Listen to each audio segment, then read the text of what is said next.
Horn, if you're in the crowd, would you please stand up? No David Horn. And we'll give it another minute. He's supposed to lead our prayer. It's 5:59.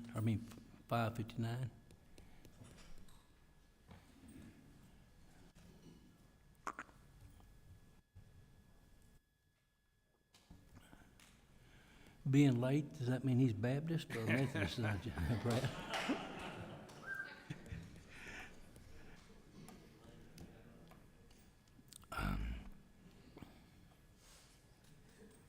Well, I have 6 o'clock, so we're just going to start. And David Horn, former Alderman David Horn, was supposed to lead us in prayer, but I've asked current Alderman Brad King to lead us in prayer. So if you please stand, and if you're able, and remain standing for the Pledge of Allegiance.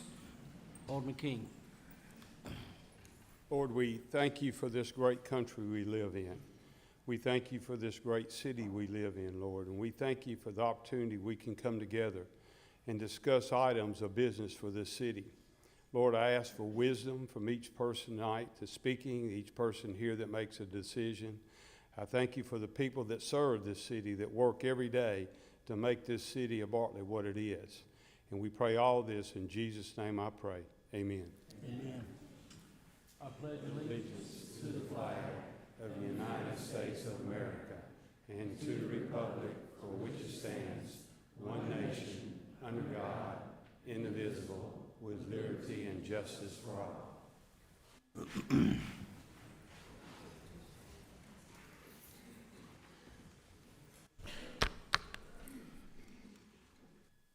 Okay, Madam Clerk, will you read we call the Board of Mayor and Alderman meeting for Tuesday, July the 22nd to order.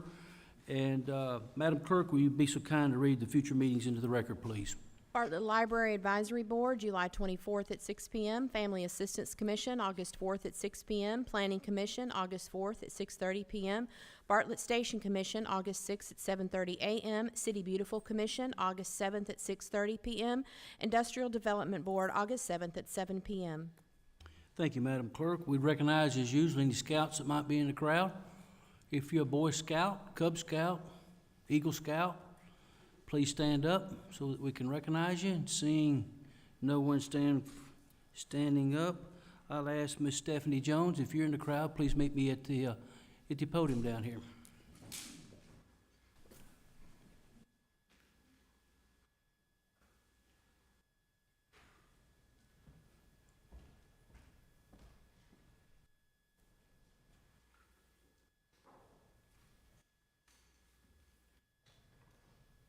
How you doing? I'm well, and yourself? Doing good. Let's see the mic. Right here. Turn that on. And Mrs. Jones had reached out to me because I have a proclamation that we're going to read that on this July the 26th, the American Disabilities Act, it says it's on, American Disabilities Act, formerly usually referred to as the ADA, is signed into law with strong bipartisan support, representing historic commitment to the values of liberty, individual dignity, and equal opportunity for millions of Americans with disabilities. This legislation built upon important protections already established by the Rehabilitation Act of 1973, particularly Section 504, and the Education of All the Handicapped Children Act of 1975, now known as Individuals with Disabilities Education Act, IDEA, which ensures that every child has the right to quality education tailored to their needs regardless of their disability. And so, moving right along through that, the City of Bartlett recognizes that preserving and advancing those ideals of the ADA, the IDEA, and Section 504 requires ongoing and strong local leadership, sound governance, and a shared commitment to ensure access and opportunity for every citizen. So therefore, as the mayor of the City of Bartlett, we proclaim July the 26th, 2025 is the American with Disabilities Act 35th anniversary. So we call upon all the residents, churches, schools, business, and civic organizations in recognizing the contributions of the individuals with disabilities, honoring their families and their caregivers, and reaffirming our community's commitment to fairness, accessibility, and God-given potential of every person's. So, Ms. Jones, I present this proclamation to you and give you a chance to say something if you'd like. All right, wonderful. Thank you so very much. Oh, here we go. Not only for for your time, not only making this proclamation as we celebrate the 35th anniversary, but you made so many wonderful points in there about the fact that how ADA is just a start. It's just here to recognize the abilities of those with disabilities. And so many people think of that dis first before the word disability and discount from that point on. I stand here before you today as a mother of 5, as I work full-time. I've represented the blind and visually impaired community not only in Tennessee but throughout the nation. I do everything I'm being bad enough to do, and at the end of the day, I also have a disability. But it is not something that limits me. It's not something that hinders me, but it is part of the fuel that fires me. I want my children to always understand that even though I have a disability, I am just a person. I'm just mom.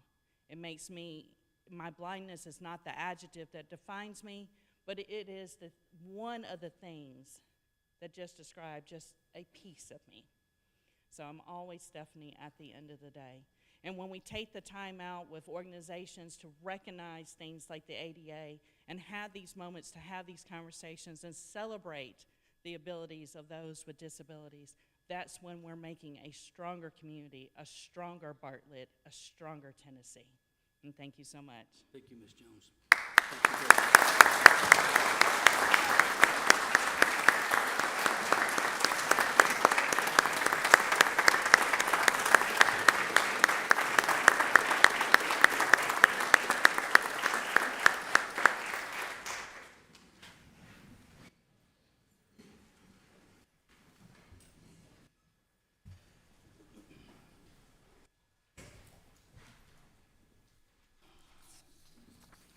Now we move to the official business of the day, and the first item is approval of the minutes from July the 8th of the Mayor Board of Aldermen regular meeting.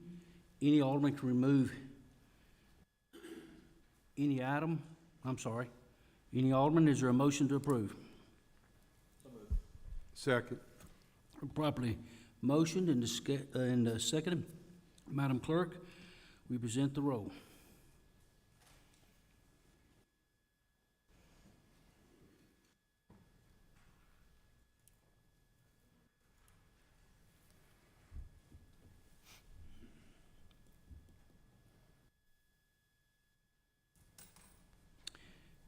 Minutes are approved from the July the 8th meeting.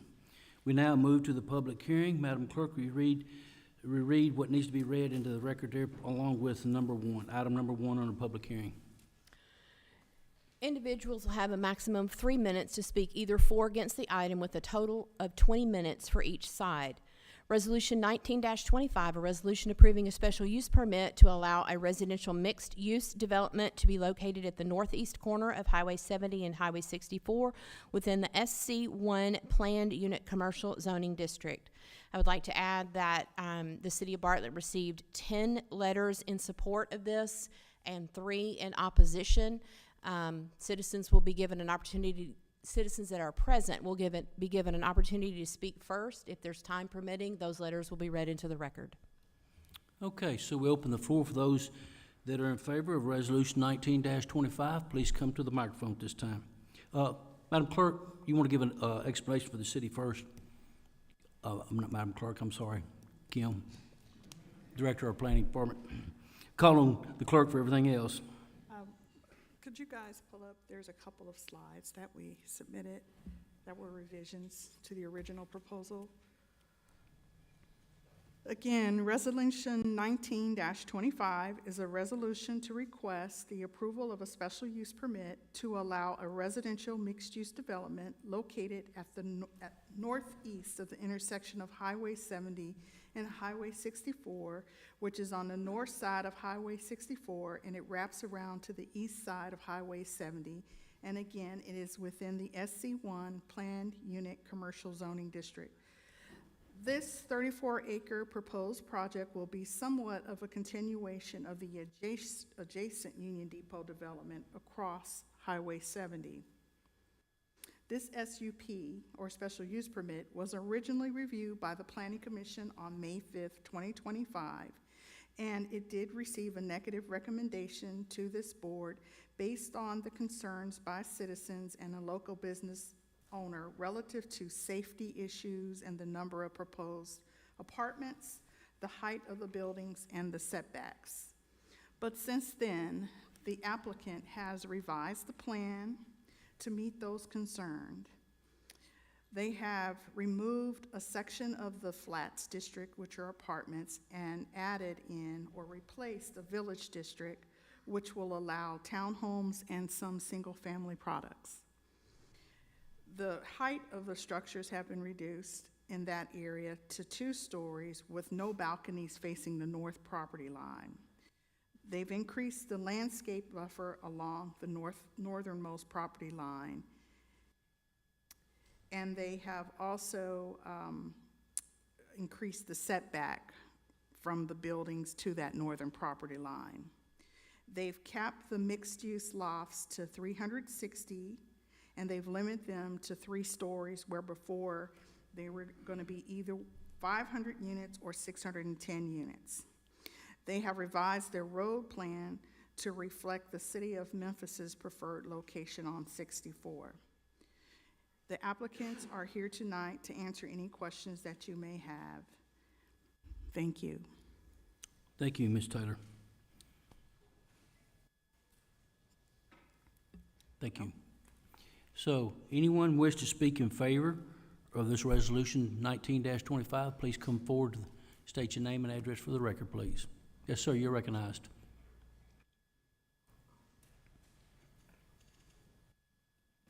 You said name, date, address? Yes, sir. All right, name Christopher George Payton, date 7/22nd, 2025, 4828 Shadow Pine Cove, Bartlett, Tennessee. Thank you. I want to share a few key reasons why I support this project and why approving this project isn't just reasonable, it's essential. Our city is long overdue for meaningful growth, and rejecting this opportunity would be a mistake rooted in fear, misunderstanding, and missed potential. For one, this is not just an apartment complex. It's a mixed-use development that includes retail, dining, and potentially a new grocery store, the very amenities that Bartlett residents have been asking for over the years. Disapproving this project would ignore the demand for more grocery options or more retail options. However, even though I personally don't care much about the apartment side of it, I think it wouldn't be considerate of me to say to Bartlett not to build more apartments just because I personally don't like them. Apartments may not benefit certain people, but they do benefit others, and it'd be inconsiderate just to say not to build them just because you don't like them. However, there are some valid safety concerns. However, we shouldn't base decisions based on the possibility of crime occurring. Crime can happen just because they're apartments doesn't mean that automatically it'll build more crime. Bartlett is not Memphis. We are a safe suburban community with strong police force and high-quality community standards. This project, I'm sure, will most likely meet those quality standards of Bartlett. Next, a lot of people are talking about the children. Okay, I do understand that there are, like they said, pedophiles, things like that. However, that goes back to my thing about crime is that we can't always assume the worst when it comes to things like that. We have to trust that they'll put in the right quality protective measures that'll protect the children. And then a thing about kids too is that the tax revenue from this project can go towards schools, because there's also a concern about space. However, the tax revenue from those new apartments, retail, or whatever can go towards our school and adjust the expansions that we may need. And next, Bartlett is not just a small town. However, we do value our small town feel. We have to also understand that we are the largest Memphis suburb by population and the 10th largest city in Tennessee. In Collierville and Germantown, they continue to have developments like this, and they're the most desirable places in the county to live. That's another thing I want to address.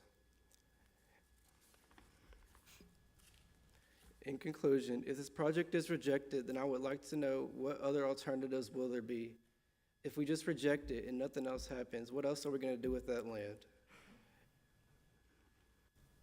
We need to think about other people and not just make decisions based on fear.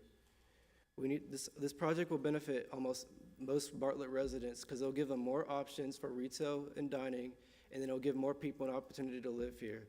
I think it would just be best to think of the bigger picture and think about most people instead of just what we feel. That's all I have to say. Thank you. Anyone else? Yes, sir. We need my name and date of birth. So, Social security number. Hi, Dustin Jones. Good evening, Mayor Parsons, Board of Aldermen. I'm with Jones Hour Commercial Real Estate. We're a locally owned, full-service commercial real estate firm that does leasing, investment sales, property management. But I specifically do retail real estate, and that's kind of what I wanted to talk about for a second. And Nate hit on some of this before me. I have the privilege of going out to the world and speaking to the greatest retailers on earth. Those retailers include moonshots like Publix and Trader Joe's that I know everybody in this room wants. It includes the best-in-class local retailers like Huey's and Bog and Barley and Oak Hall. Our firm currently represents half a dozen to a dozen retailers that are looking all over, and it includes Bartlett. And we have toured and looked and searched and touched and felt, and most of what we have looked at has been on the Stage Road corridor. As you can imagine, there's lots of criteria that goes into looking for an ideal retail location. Not the least of which is traffic counts and visibility and density, population density. Most of you in this room know that the Bartlett retail vacancy hovers somewhere around 3%, which is great. It speaks to the vibrancy of your community and the people that live here, and that retailers want to be here and they want to stay.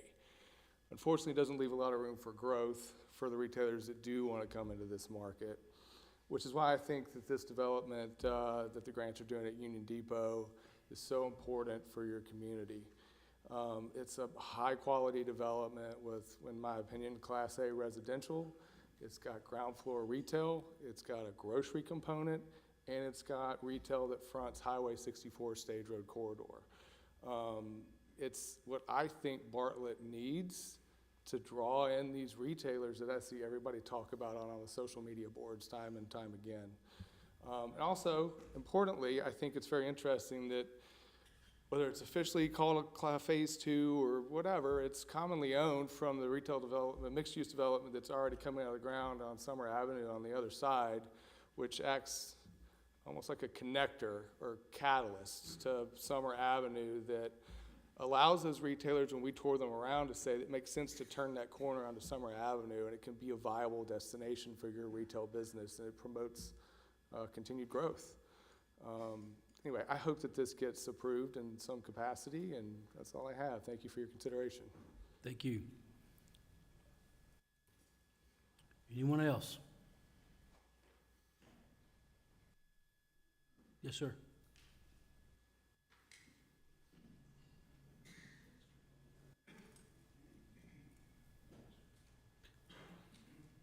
Dexter, if you state your name and address for the record, please. Thank you, Mayor and Board. My name is Dexter Muller, and I'm a consultant in planning and economic development. I actually am about a 30-year resident of the Bartlett area, but once you annexed it a few years ago, I'm actually a citizen, so I'm speaking both as a citizen and a consultant. When I moved on Brunswick Road, which is where I live at 3800 Berlinwood Cove North, and when I moved out here, Wolf Chase didn't exist. I used to ride motorcycles there. And then very little development on Highway 64 at all east of Highway 70. I mean, it was very sparse. I've spent about 40 years of my career working in planning and economic development. Most of that has been with the city of Memphis and Shelby County. But I've also worked with Atoka and Galloway and a number of other cities around West Tennessee in the various communities and the counties. And the reason I've been doing that mostly is because they're trying to build their tax base. They're trying to bring in retail, bring in restaurants, bring in residential. Interestingly, the folks that mostly used to focus on industrial development in the counties outside of Shelby County, now they're really focusing on residential because they have to try to bring in people that are going to be living in the community. That boosts your residential development as well, but also the economic development with retail sales. If you look at Millington, that's been what a lot of these communities outside of Shelby County have tried to emulate because they've brought in, you know, the major retail. As a matter of fact, I did a city plan for Millington, and when we did that, we found out that their retail sales per capita was more than Germantown or Collierville, and that's because people come in to commute. Well, Bartlett has an opportunity to do that as well because Brunswick Road is a prime example of people coming from the counties to the north, but bringing in additional retail opportunities certainly makes a big difference.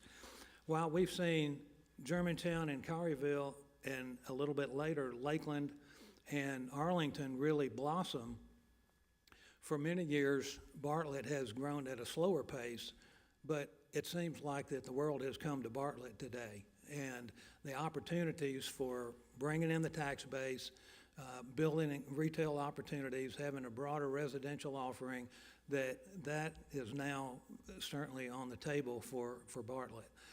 That gives you the opportunity to have more taxpayers instead of having to increase taxes. Government services are always going to go up, and the services and facilities which you provide are a high level of service, which I know the residents appreciate. After being annexed, I was more than satisfied with that because of the services.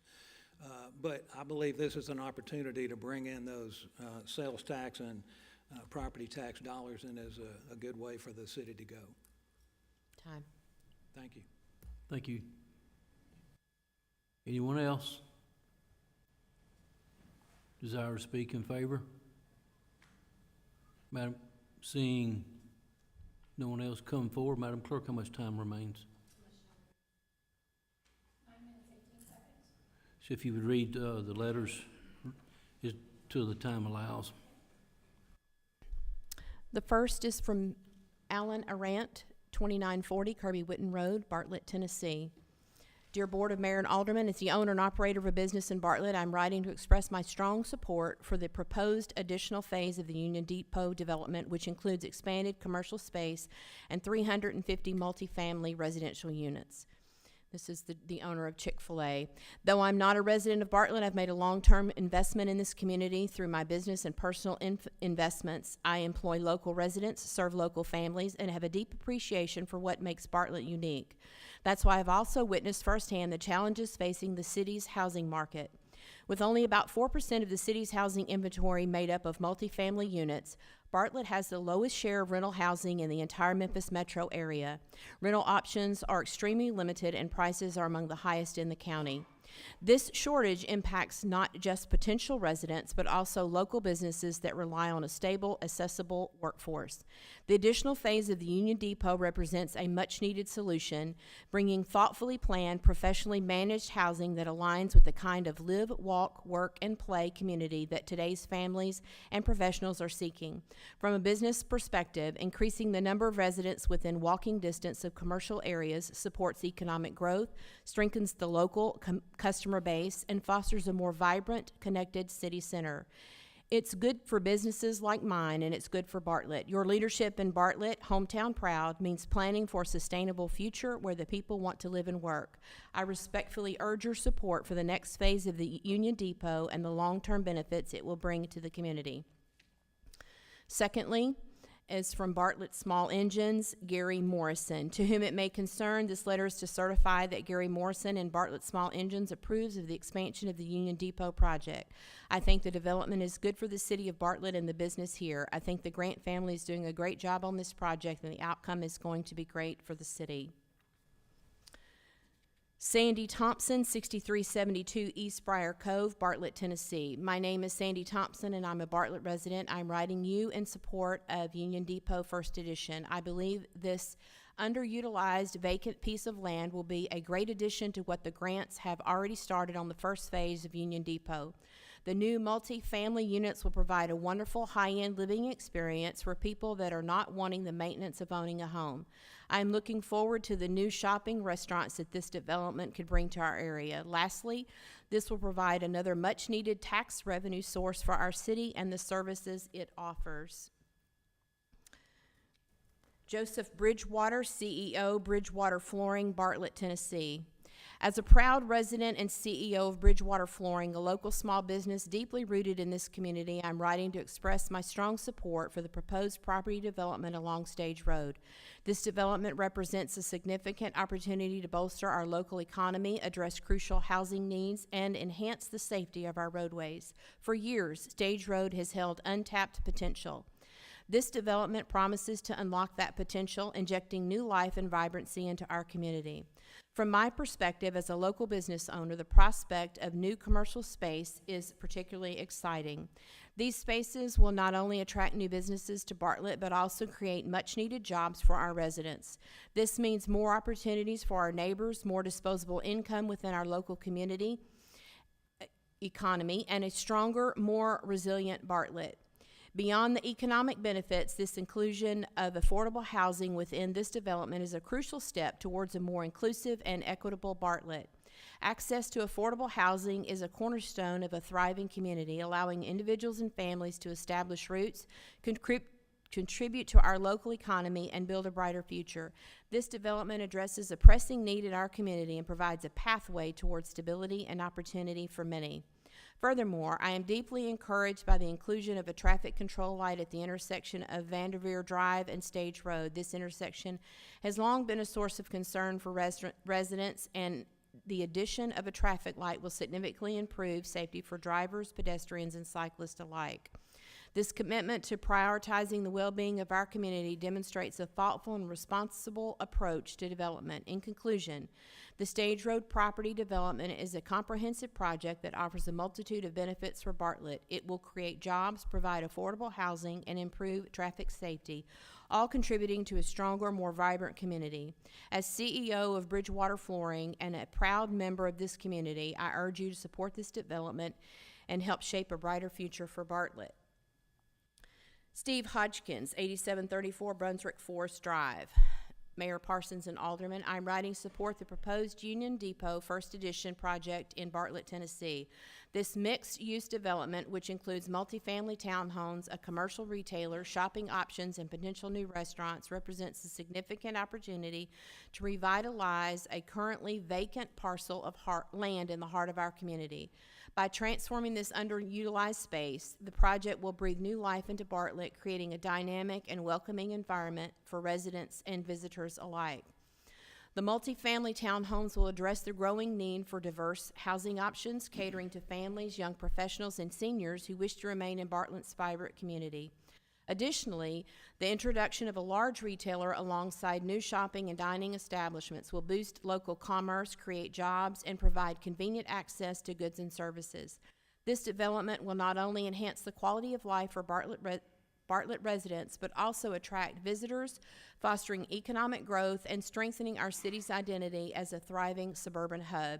I firmly believe that Union Depot First Edition aligns with Bartlett's vision for sustainable growth and community enhancement. By thoughtfully integrating residential, commercial, and residential spaces, this project will serve as a cornerstone for future development and a source of pride for our city.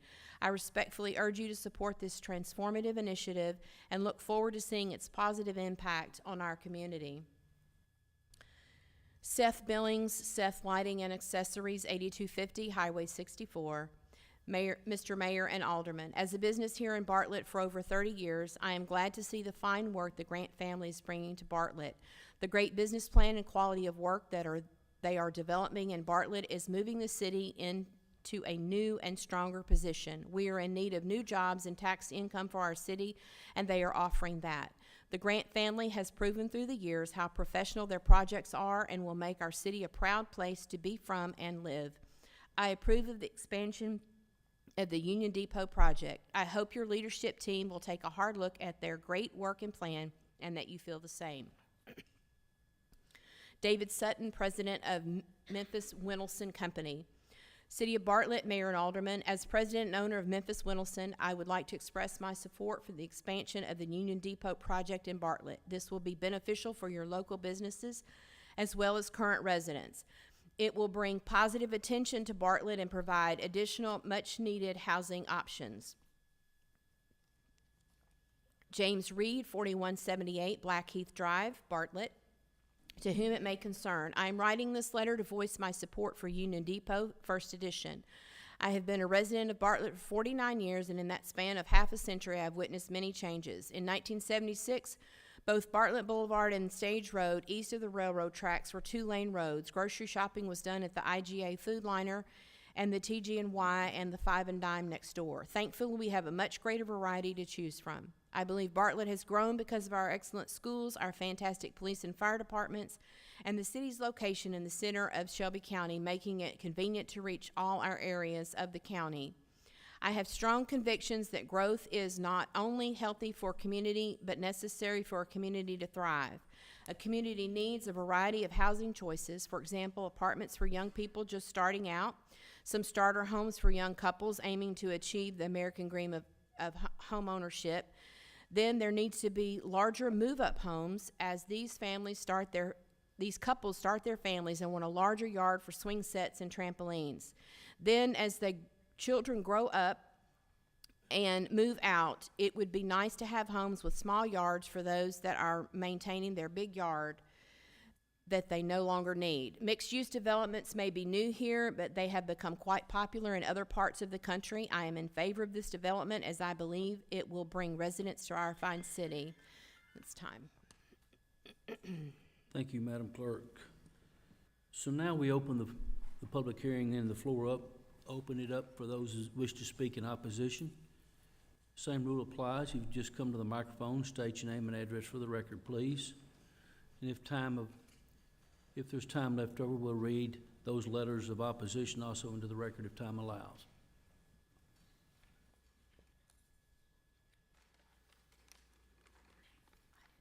How you doing? I'm Don Ross. I live at 7820 Charbonne Cove. So I've attended every meeting since these developments started all the way back at the Bank of Bartlett. In that time, up until tonight, honestly, which is kind of strange, but this is the first time I've heard anybody speak in favor of it, because if you've been at any of the previous meetings, you'll know everybody that spoke was in opposition of it. Most people seem to agree that we, of course, support the idea of single-family homes, maybe some townhomes, but no more apartments. I think we all can agree on that.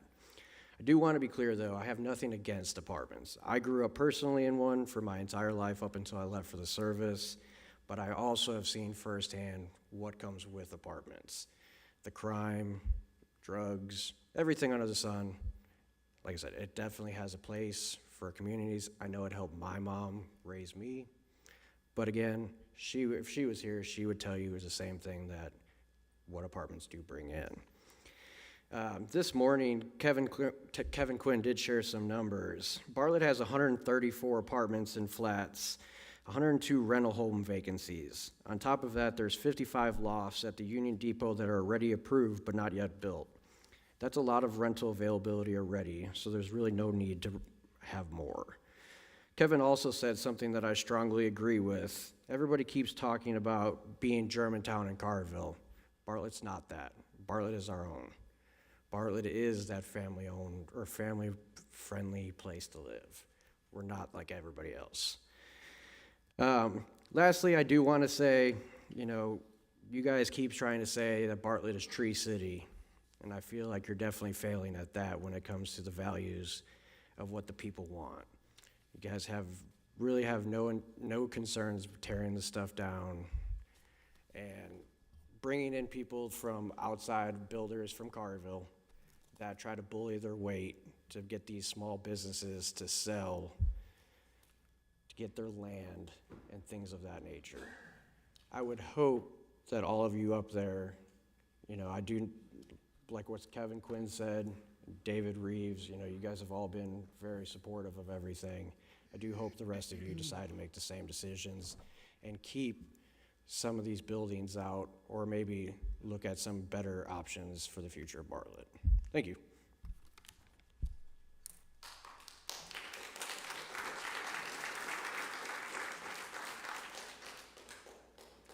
Good evening, Mr. Mayor, Aldermen.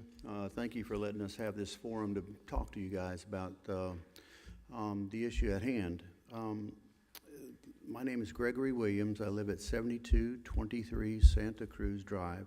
Lisa and I have been in Bartlett about 33 years. We live, a stone's throw from these two developments, Union Station developments. I've heard tonight, well, let me say, how do we open up the meeting tonight? Mr. Mayor, you read a proclamation for the ADA, the 35th anniversary of the ADA.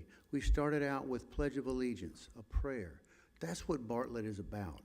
Other cities don't do that. We do it. This is the small town feel that we really enjoy about Bartlett. Does Bartlett have to stay a small town? Absolutely not. It hasn't stayed a small town. I've been here 33 years. We had two restaurants when we first moved in. We honored Miss Jones before the meeting tonight and thank her for her service.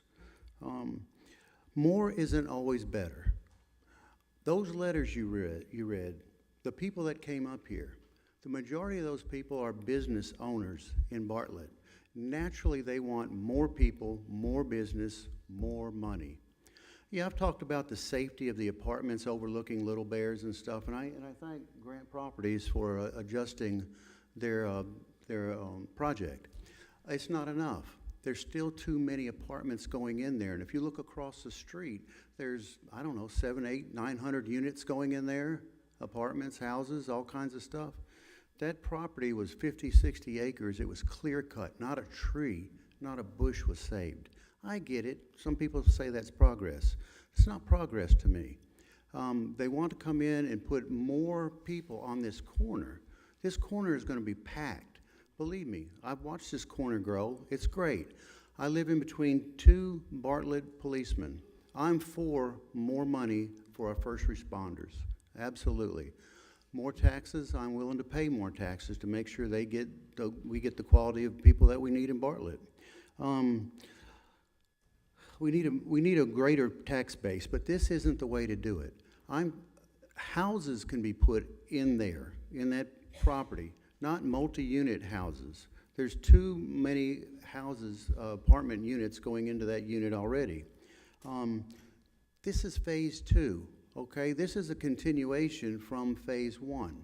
There's plenty of units that have already been built that are available today, right now.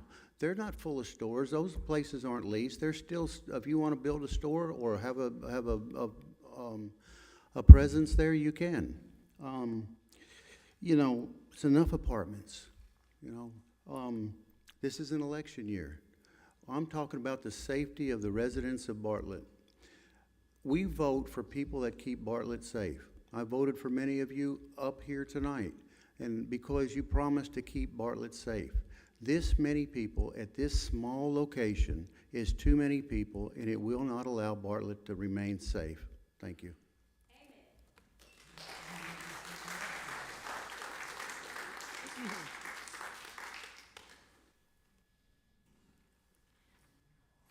I'm going to let Joshua go first. My name is Joshua Samples. I live at 8962 Pembroke Ellis Drive in Bartlett. I am 10 years old. I've lived in Bartlett since I was 2. I started going to Little Bears when we moved here. I still go to summer camp and after school there. Little Bears is the best daycare. It's a huge playground with lots of trees. I love to play in the shade and find rocks and plants and animals with my friends. Some of my friends found a turtle once a few weeks ago. Little Bears is a place to be myself. My parents told me someone is hoping to build some new apartments near the playground. I came and saw the plans to build near the playground. At my last meeting, this makes me angry and sad. The trees are part of what makes Little Bears special.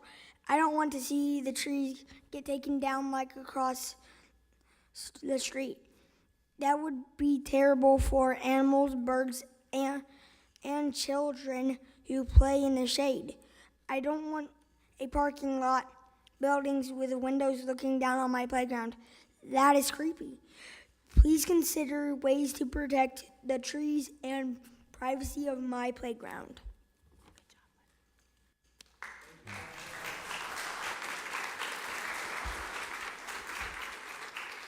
Hi, my name is Dr. Tara Samples, and I live at 8962 Pembroke Ellis Drive in Bartlett, Tennessee, and that was my son. He's been really passionate about this development because it directly impacts him. But, as I was listening today, I was thinking, we have an opportunity. We have an opportunity to decide how development meets our values. Development is good, and I'm all about accessible housing costs. Housing costs are entirely too expensive. I have 2 daughters who are in their early 20s, and there's no way that they would have the opportunities to make housing decisions that I made 20 years ago because housing cost is too high. But I have significant concerns that we are skipping a lot of steps in this process. For instance, the developer initially presented to the development board, here was the plan, and now we have changed the plan to be voted on tonight rather than looking and seeing, is this the best plan? I have concerns. It was posted on Facebook so we could see what the plans look like. There are 2 retention ponds up against the playground at Little Bears now. So there are a lot of reasons I have concerns about that. As many of you are aware, the Fletcher Creek Basin and the drainage issue has been a concern with the development initially that started with Union Depot. And that area of land is pretty muggy. If you've ever been there after a hard rain or after a few days of rain, you've seen a lot of water build up on the back of that playground. Additionally, retention ponds can be dangerous for children. So I realize there's a fence in between, but 2 retention ponds against a playground, and we already know we have drainage concerns. All of us were here in June, right, where the water went everywhere and we couldn't drive down Sam Cooper without seeing cars flooded. This is an area of concern. Retention ponds are also a vector.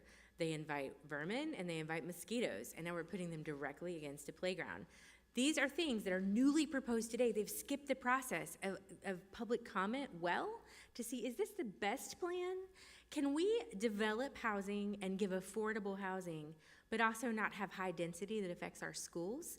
Oak Elementary School, which is just down this street, already has over 700 students. If even a third of the houses in these apartments had 1 or 2 children, we would be almost half of the number of children, and we're not even talking about the high school, which has to move the 9th graders all the way to Arlington because there's not space for them in the high school. We're planning in the wrong direction. So here I am. I'm a transplant to Bartlett. I grew up in Atlanta, and I have to tell you, in Atlanta, we didn't plan development well. There are areas where, in fact, where my husband and I are from, we wouldn't even live there again because the traffic is so bad and the drainage is so bad. And we lived in a house next to a large group of trees, and a developer came in and clean cut it, and then it killed all the trees in our yard because it wasn't well planned for the root system. These are things that are important to consider as we think of developing up Stage Road. Are we protecting our tree canopy? Are we thinking about drainage? Are we thinking about impact of schools? Is this our best decision? I'm not sure. I think we probably should send it to study a little more before we decide. Thank you.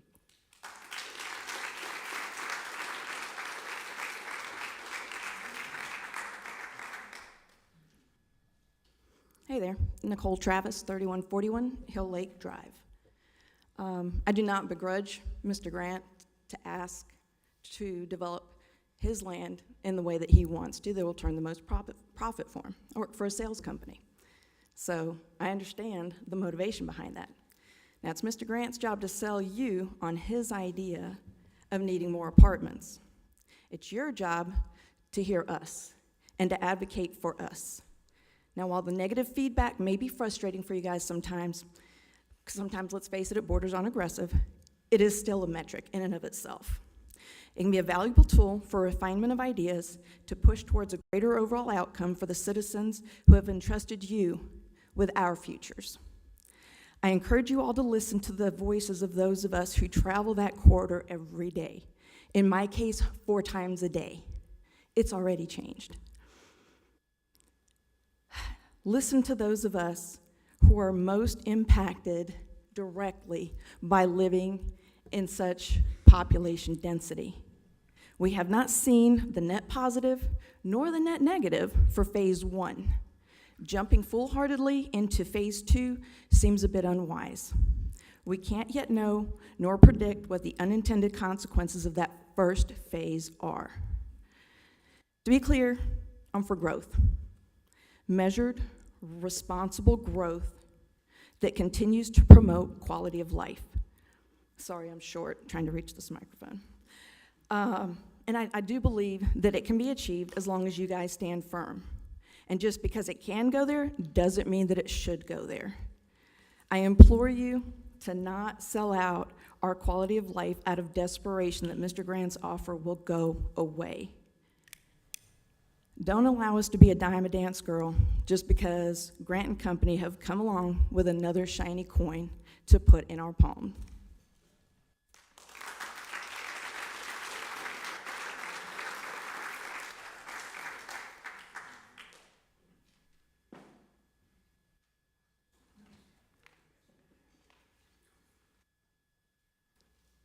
My name's Randy Flanagan, live at 3955 Appling.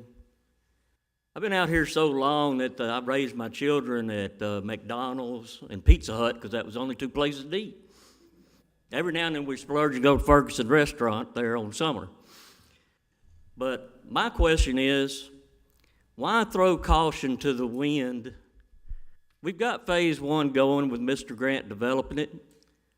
Why don't we stay cautious, let him finish his project, get it all completed, see how many of his apartments get filled up, how many of his multi-homes get filled up, and if it looks like it's a success, then change the permits for 64 and 70. Why is it such a rush to change the permits now? That's my question to you guys. What's the hurry? You've got him, he's developing, he wants the other, and if he decides to bail on you, there'll be another one come along. He's not the last one. I came to Bartlett when my son was 1 year old, and my daughter was 4.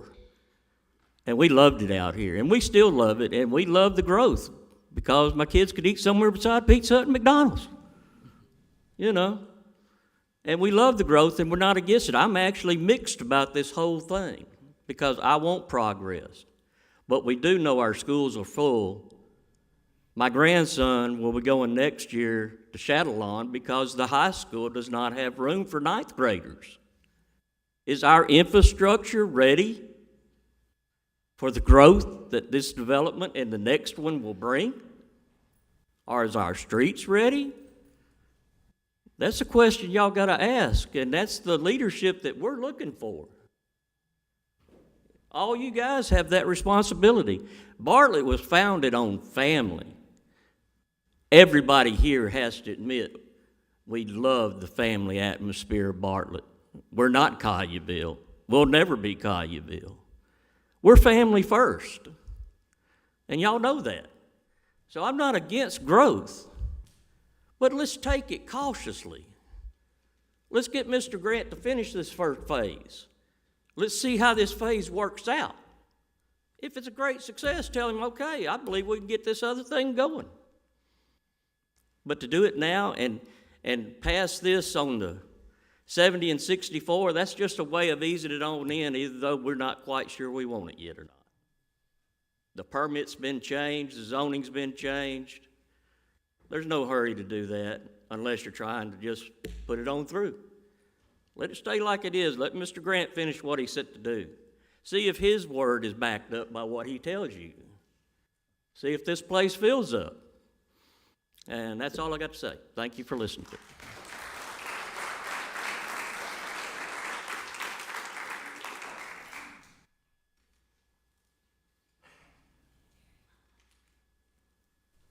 Hello, everyone. My name's Jenny Lee Mann, and I reside at 8768 Crowdell Cove.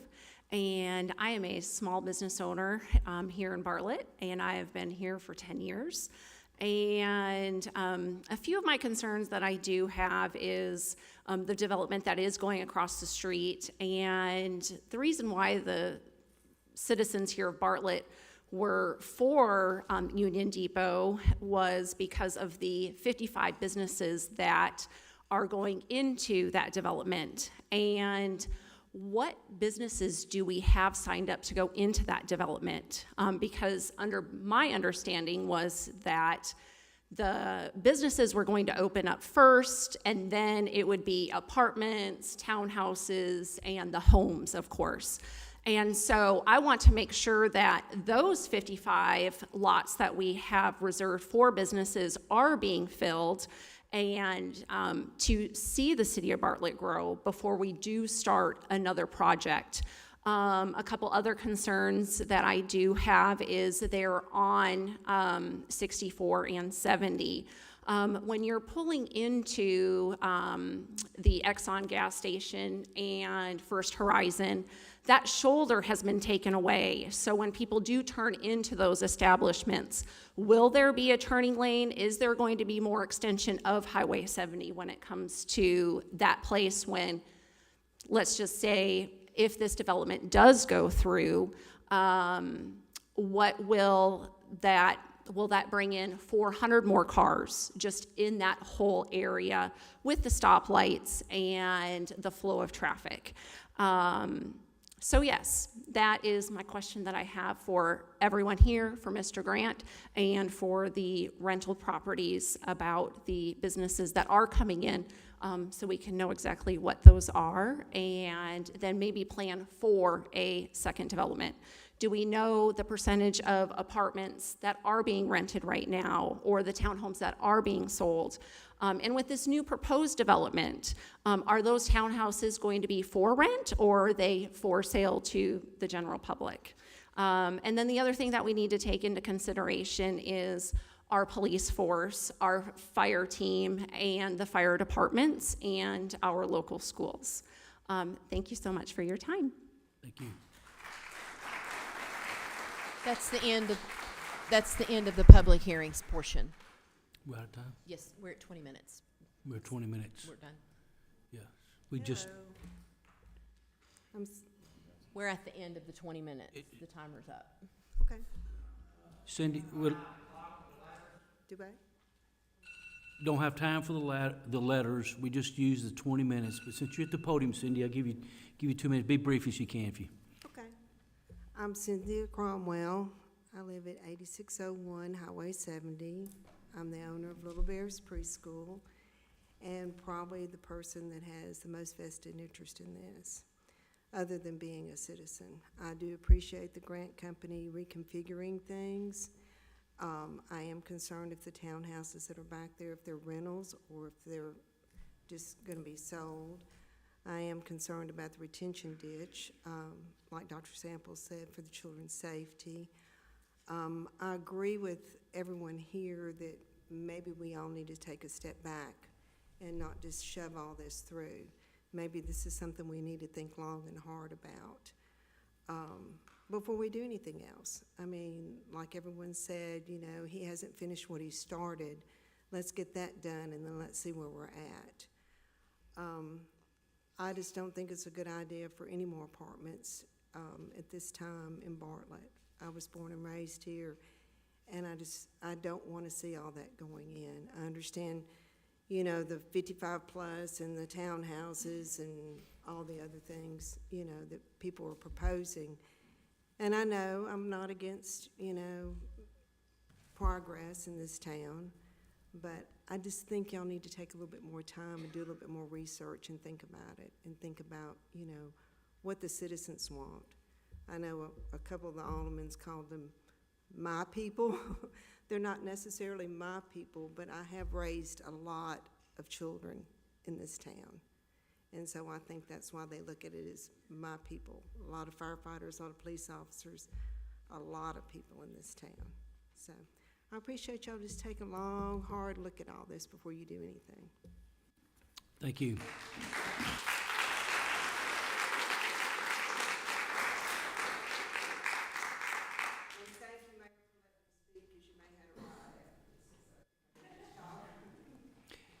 So that closes the public hearing. We've executed the full 20 minutes in favor and in opposition.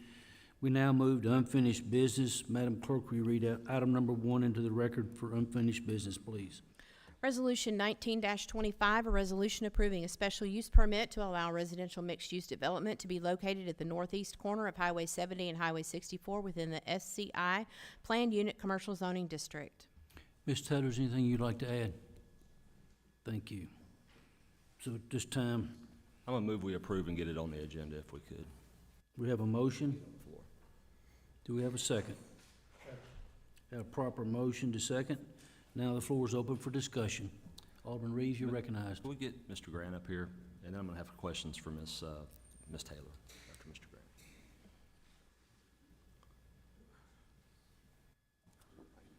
I guess I'll give my name to start with, but Keith Grant, 177 Crescent Drive, Collierville. And I'm Kim Grant Brown, 177 Crescent Drive, Collierville. Thank you. So first of all, appreciate all the feedback that you took, because we asked for a lot, right? And we know that you've made significant modifications to this, really to appease, in part, Little Bears, but also to make it a better product. We didn't want that many apartments going over there, just in general. So if you could, if you'd like, I'd just like for you to give a quick overview of kind of what's changed to address. And I'm gonna have some questions about process that I need answers to, so. Okay, sure. I believe we have a presentation for tonight. Is that, someone got that?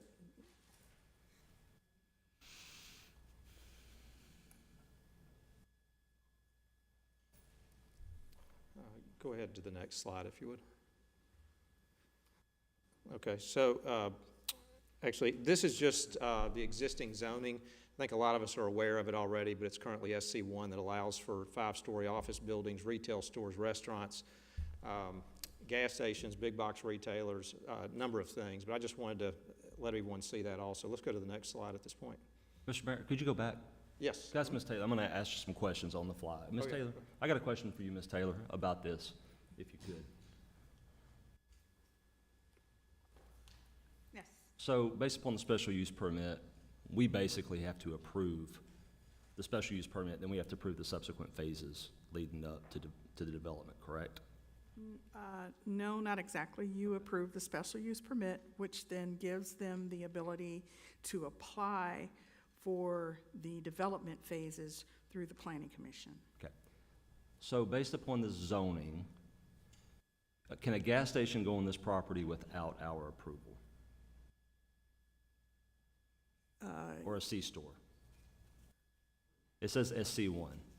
Yes, those zoning, the underlying zoning permits those uses. So if somebody wanted to open a gas station right next to a gas station, which happens, Yes. we would have no say in it. Correct. Okay. If they wanted to open up a bunch of strip malls over there, we would have no say in it, correct?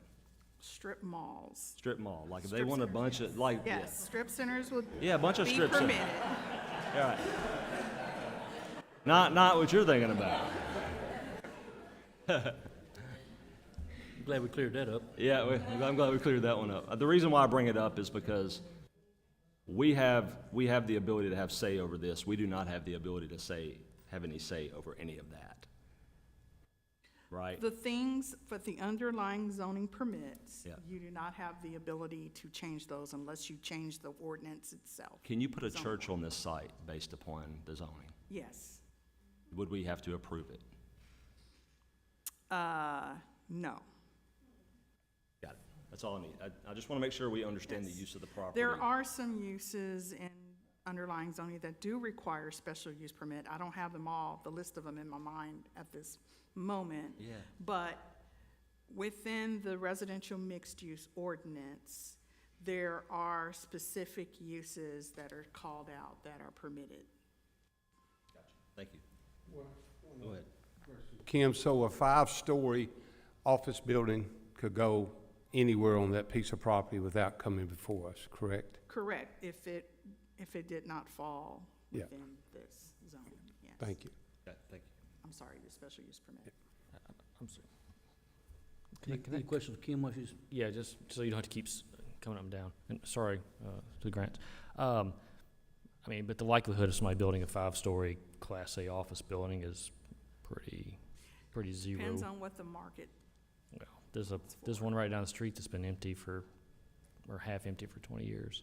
But when you're talking about the approval coming before us, it still has to come to planning and design review and things like that. So it's not like they can just go out there and start breaking ground and build like 2 gas stations and some seasonal shipping containers out there. correct. Okay. Yeah, no, what is seasonal shipping containers? That's, I want to just point out, the uses are more limited when you have the residential mixed-use SUP versus just the plain underlying zoning. Can you put storage rooms on here? With a special use permit. Okay. Good. Thank you. That's all You the get your questions. question answered, Kevin?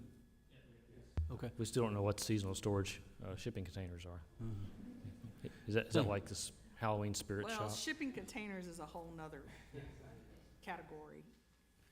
Okay, if there's no more questions from Yeah, Ms. Taylor? Thank you. Sorry about that. I Mr. just wanted to Grant? make sure we knew exactly what could go on that property and what couldn't, you know. Okay. Let's go to the next visual. Okay, so this is the new scenario that we've raised, where we've made some changes to it, and basically I'll go into this in a minute, but we've now created 3 districts, which has the mixed-use lofts district, the village district, which goes up towards the northern property line, and the marketplace district, which is where the grocer is. And then since the last meeting that we were here, we actually have this under contract with a grocer at this time. So we will be going forward with that. Any questions about this visual, or we can go on to the next one? Can you tell us yet who the grocery store is? I cannot. I have the developer representing them here tonight, and he'll speak at the end of our presentation. Is it because you have an NDA? It's because I've been told not to share who it is. So. Do they have an NDA? I mean, realistically, I mean, you know, at the end of the day, is there something that's really preventing? No, I understand. I gave them a word on it, and I can't go against that, so.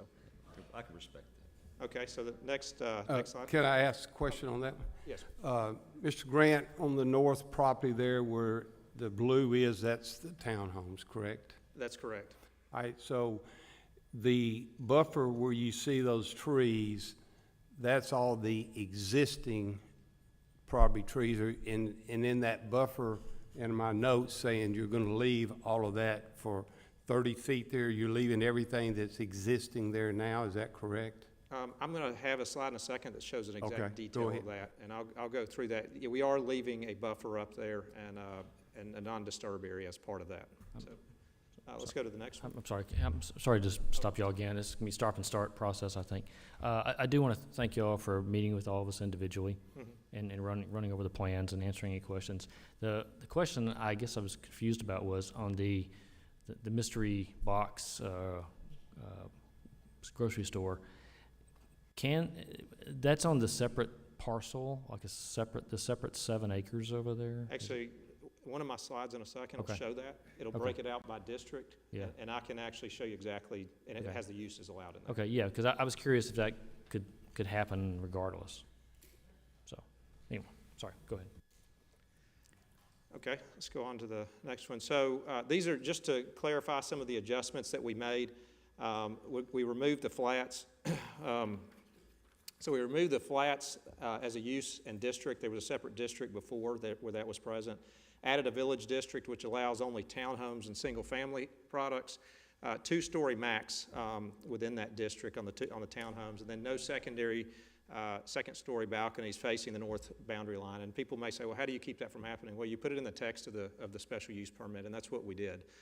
So it's actually in the text where it prohibits that from occurring. And then increased, item B is we increased the landscape buffer against the northernmost property line. There's now a 30-foot buffer, which mirrors the 30-foot buffer to residential on the east side. But one thing we did is, and we've seen this developing next to other parcels in the past where you're sensitive to trees, we're doing a 10-foot non-disturb area, and then we're putting the fence in off of that 10-foot non-disturb, and then we're having another 20 feet that's landscape, so a total of 30 feet off the property line.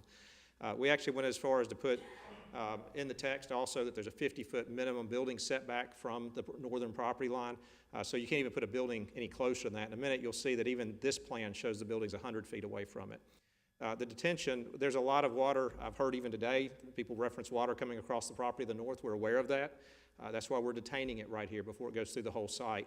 What we found is that whenever we added the grocer with this and all the water coming in, we're detaining for both the grocer and our site and their site. We had to enlarge that. So before, the previous plan showed 2 basins up north. Now we just said, let's go ahead and take it across the whole northern basin and keep that in place. But we do have an 8-foot fence that's part of that landscape buffer at the north that helps protect that, that water surface from there. And then you have also C, so we capped our original plan. I've heard numbers tonight referenced of 600, 500. Honestly, the first plan, and even Union Depot's this way, there was no cap. We showed site plans that showed up to 600, but it was unlimited the way it was written. And so after hearing from concerns from you all and from the concerns that have been expressed in this room, we've capped that at 360 units for this. So we did put a cap on it. We also are limiting it to 3 stories. So nothing even within that area can be more than 3 stories. And we've also revised the layout to match the preferred intersection of where Memphis has asked that we intersect over at Vanderveer to put our stoplight there. So next one, please. So this is the northern boundary, and as you see to the right on this screen, this is what the buffer will actually look like. The grayed out trees is the existing trees that we're just leaving in place. So you have a 10-foot non-disturb, and then 20 feet beyond that, which will have a 8-foot fence and a landscape buffer through there. Also, we're adding additional plantings. And then you can see in the drawing that you do have the 30-foot buffer, but the buildings as shown on here are 105 feet from the northern property line, but we have a building setback just to guarantee this at 50 feet.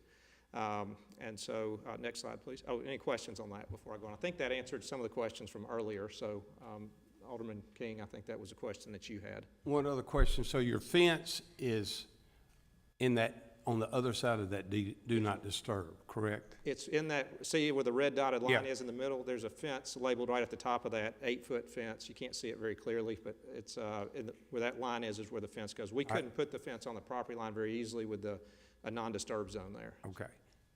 And the other red line is the existing fence for that property owner? If they have a fence, I assume there's a fence there already, Okay. but yes, that's the property line. Okay. It's on the property line. Thank you. Mm-hmm. Let's go to the next one. So this is the eastern property line. It's a 30-foot buffer. This was in our previous submittal. And the closest a building can be to that is 100 feet off of that. Next one, please. So this is the districts that was being asked about earlier, Alderman Quinn. I think this is where you'd ask, and we'll go through 3 slides here that break all of these out. But the uses in this district, which is the mixed-use lofts district, allows residential lofts, restaurants, and retail shops. There's other permitted uses under the Bartlett ordinances that allow for some more commercial uses in there. But that'll be part of the mixed-use component. And any questions about this one? Moving on to the village district. And so the village district includes townhomes, single-family homes, detached or semi-detached. I'm going to show you all a photo in just a second of what that means. Amenity areas and no multifamily or mixed-use lofts are permitted in here. We actually put that in the text so that this district will not allow those within this area. And we can move on to the next one, which shows photos of this. So this gives you an idea of, we can do townhomes, single-family homes. The attached single-family is this next drawing here. I asked for an idea from an architect of some other use to put in here that might be useful and beneficial to Bartlett, and that was just a good idea. So we haven't decided what we'll use exactly, but it allows for all of these uses through this area. We move on to the next one. Mr. Grant, can I ask one question? Yes. In those, are those owner occupied or? Right now, I can tell you we're selling across the street, we're doing townhomes and we're selling them right now, and our homes are for sale right now. So I would assume these are going to be, but I can't tell you what's going to happen years from now. So, my assumption would be our plan is to follow what we're doing across the street right now. The last section here is the Marketplace District, and examples of permitted uses here, the grocery, retail, commercial, and office uses, townhomes. So if for some reason, which you have this actually even in a lot of, and Kim may have to straighten me out on this, but in a lot of your commercial zoning, if commercial doesn't work, you can fall back on a lot of residential uses. That's pretty typical across most zoning districts. So that's why you see in here that townhomes, if for some reason we didn't have a grocery in here, we could fall back and do townhomes, single-family homes, amenity areas. We went ahead and wrote into the text, no multifamily or mixed-use lofts in here to limit it. So we didn't want any questions about that. So it stays over in the mixed-use section. Okay, and moving on. So one thing, before I get off of this, the topic's been brought up about phasing, and let's see how phase one goes first. And I just want to be real clear about that and how we're handling this. Us being in control of both projects allows us to control the development of this one. When we have units being developed right now and leased up right now, we do have, and we'll go into some of the demographics of the people that are leasing there in a minute, but as we lease those up, we have no reason to go over and start building the multifamily component across the street in, say, the Lofts District until we see both Union Depot, which is the westerly there, leased up, and we see Station Lofts leasing at a rate that we know will be completed before we ever start across the street. Our goal is to maintain high rent values through here, just as your other communities, multifamily communities throughout the city have done the same. And I think that's a testament to what you all have done as a city in having a great police, fire, school district, and everything else that goes along with that. So I was going to have Kim speak a little bit on a few other things. So. Any other questions before I step aside? Yeah, quick question. So I just want to go back to, because it was brought up about the townhomes and whether they're rentals or sold. Yes. So is there any way to put that as a condition in? You can't do it in like a, there's no way to restrict it in a, from the city, in an approval like this, in a special use permit. That's been told to me. The goal is on your end. I know you can't, even in our neighborhood, I can't keep someone from buying a home and then using it as a rental property. Yeah, all I can tell you is what we're doing right now across the street, and our plan is to do the same thing across the street here. So the goal is to sell to, okay. Yeah, we're selling townhomes currently, and we're selling over in Union Depot, and we're selling the single-family homes. So. Go ahead, Mayor. Have you not already experienced folks trying to buy some of your existing product over there and to use it as a rental? Oh, yeah. And how did you handle that? We just told them we wouldn't sell to them. I can make a decision on who I do or don't want to sell to. I've had the same thing happen, quite candidly, with the commercial area. So we had a car wash reach out to us recently. I want to put a car wash over there, and I said, that's just not a good use in front of this. And I said, I don't think we need to do that. Like a hell no? Is that what you told them?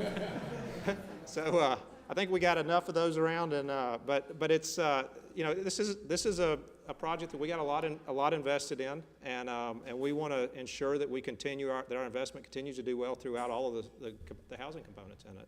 Yes. So is there any plans to establish an HOA? Oh, absolutely, yes. Alderman Reed.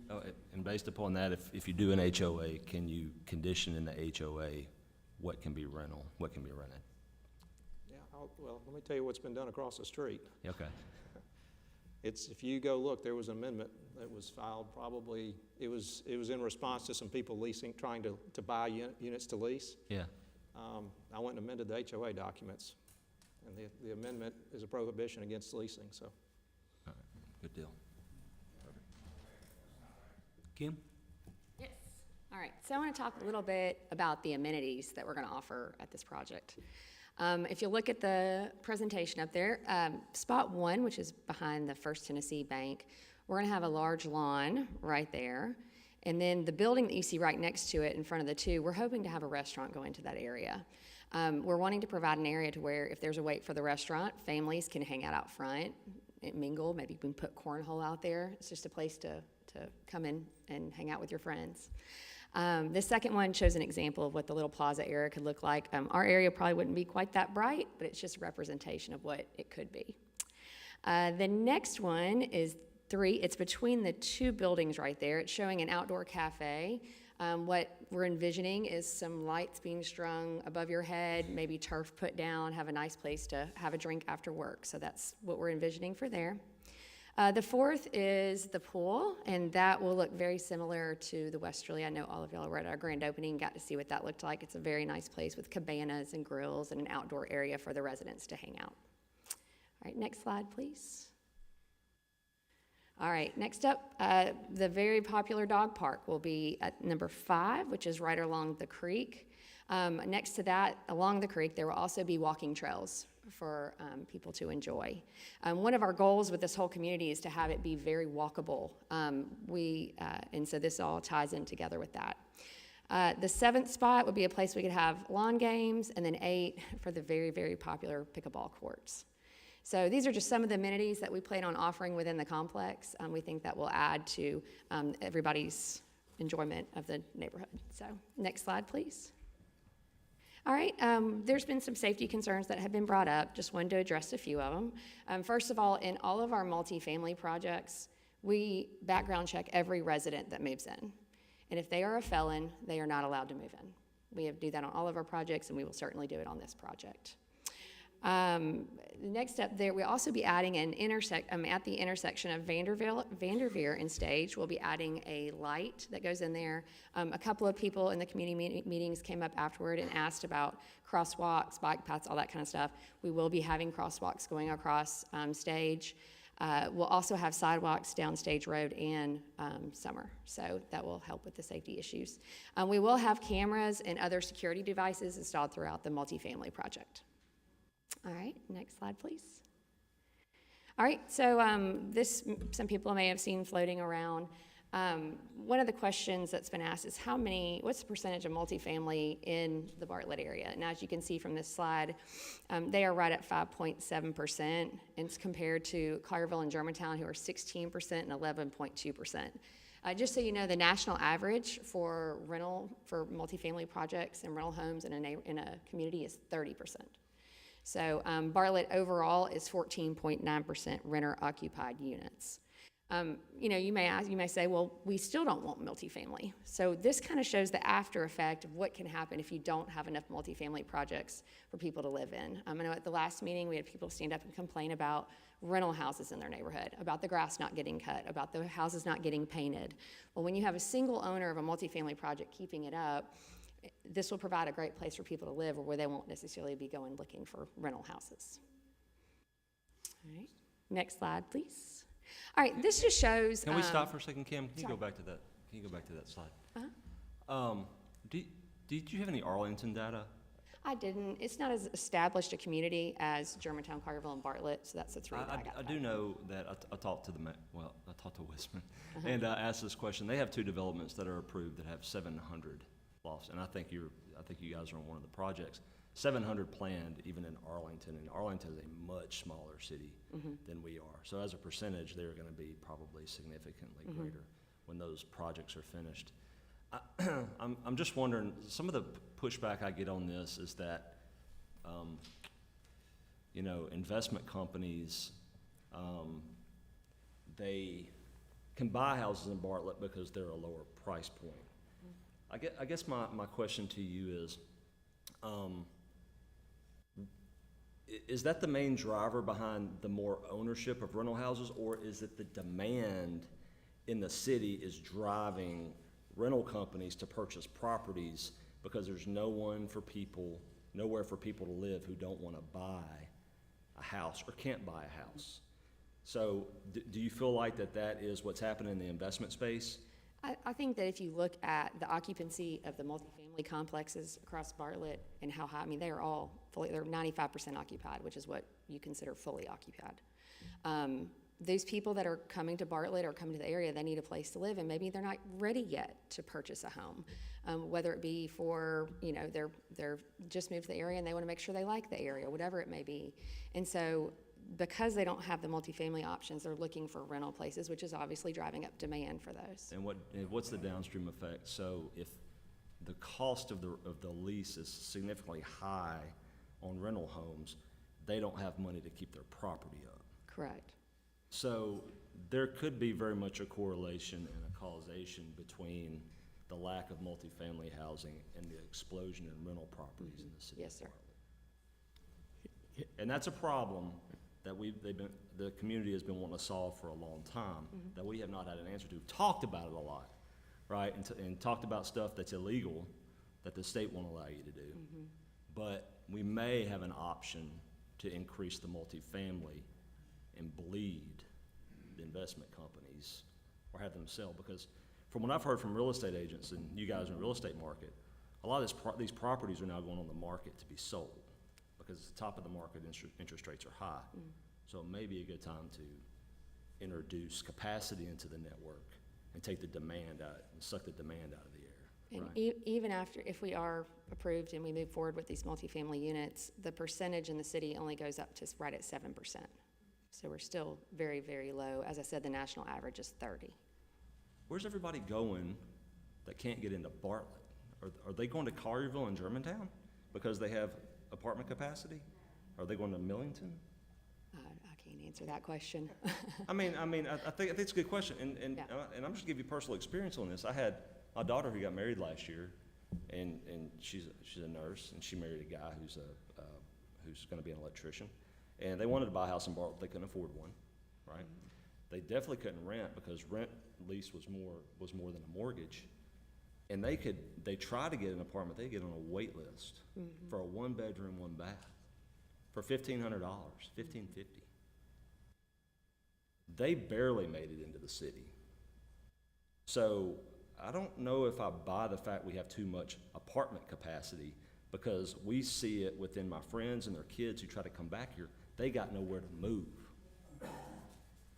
And we're gonna talk more about the numbers later and how the population is declining in Bartlett. We're staying here, but our kids are moving away, and they're not coming back because they got nowhere to move.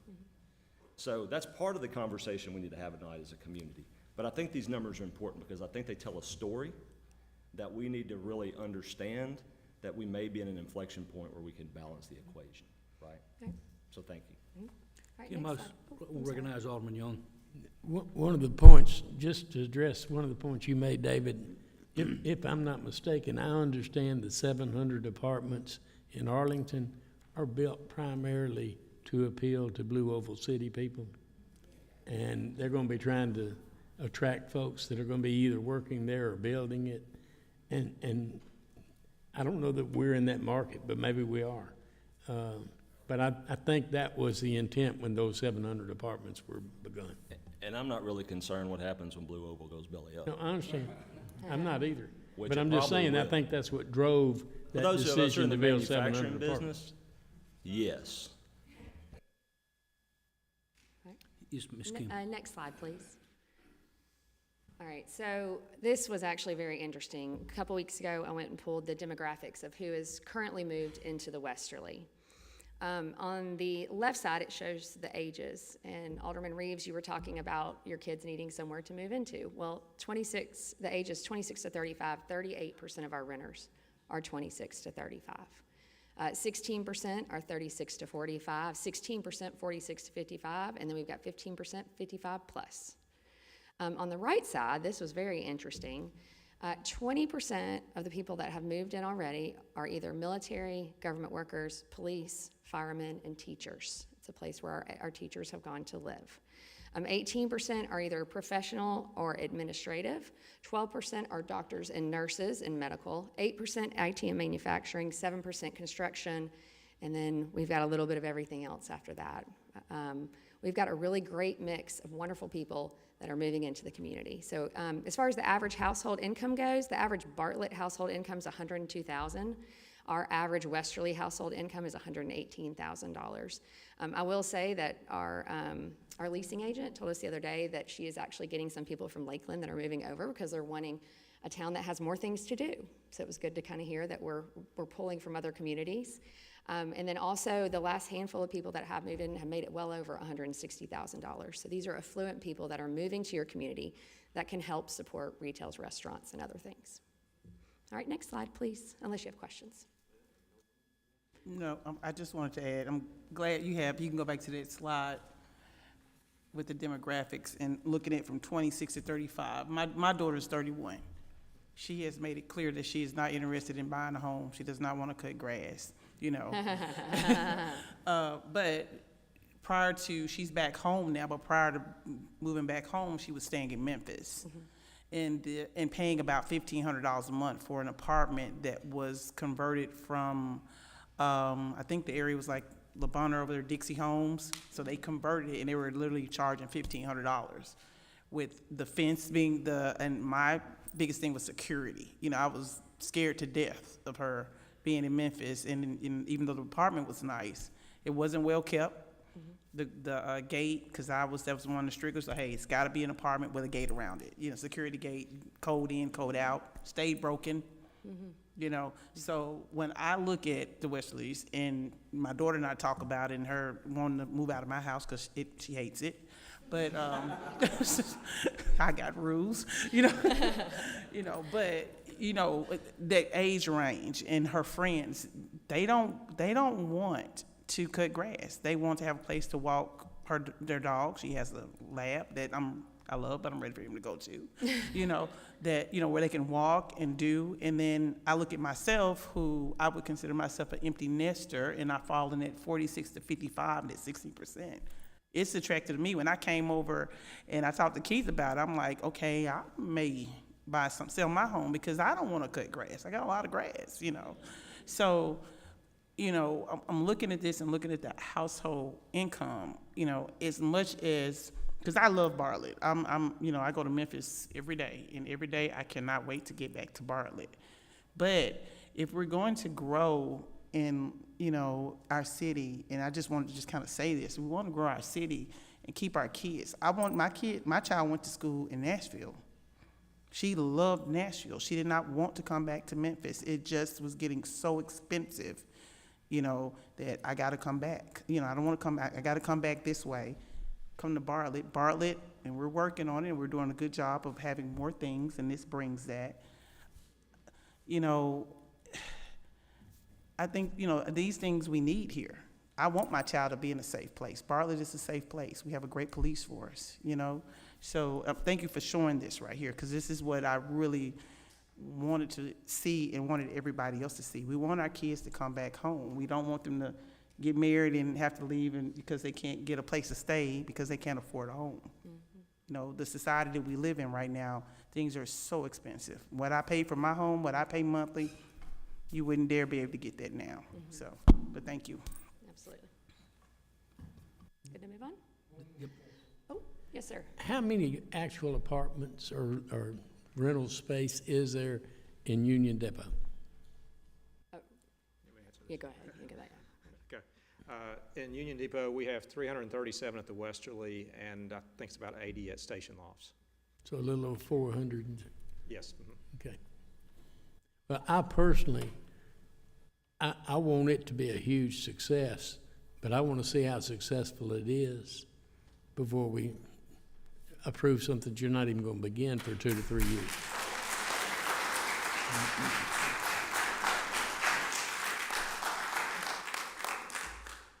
I got a question on that to piggyback on what Jack is saying. Keith, what's the committed rate? Like, what is the trigger that triggers construction on First Edition? Is it 80% full, 90%, 95%? What is it?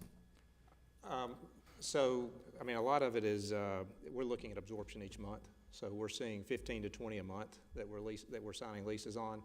And we watch that and basically time out. First, we develop an absorption and we see what's going on. We like to see it over 100 before we kind of know that the absorption is going to stick. Yeah. And then you kind of just time it out, and you start watching as it goes forward. The banks are the same way. I mean, this is done through lending institutions, you know, that come to us. They have to agree with it.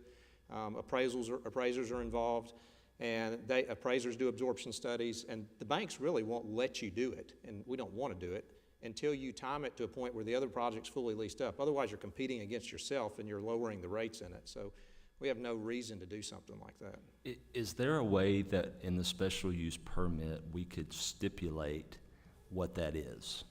Like, is it, I'm just saying, because if Jack's gonna vote for it, obviously Jack wants some, he wants to know that it's gonna be successful. So is it 80, 85, 90? If you're gonna target a number, what would it look like? Well, you look at, I'm gonna do a lot of math in my head. it takes you a year to get to where you have a project that's ready to be leased. So you back into that. Yeah. And so, we'll probably be 50, 60% when we start the financing for it.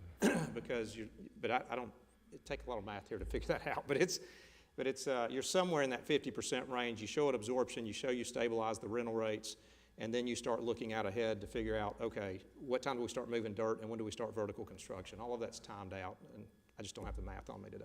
Why do we do this now versus waiting? So if you can kind of help me about the timing, that would Well, so we don't own the property. We have it under contract. And so we have due diligence within our contract, and that period will run out before then. So we would never close on the property without the property having the special use permit on it. So that would just go away. We would not continue if we didn't have this. And we've taken a reduction in the number of units. Yeah. But we just can't keep doing that because it takes the units, it takes the grocery store to make this project happen. And so, I don't know if I answered your question, but. No, I think the question is, realistically speaking, how are we gonna know that first phase is successful, enough to where everybody feels comfortable? Well, from my perspective, the banks aren't gonna lend on it. And we have to put up a tremendous amount of money to even invest in it. We invest the first dollars in any project. And so, one, they're not going to commit to a loan unless they feel 100% confident that the project across the street is fully successful.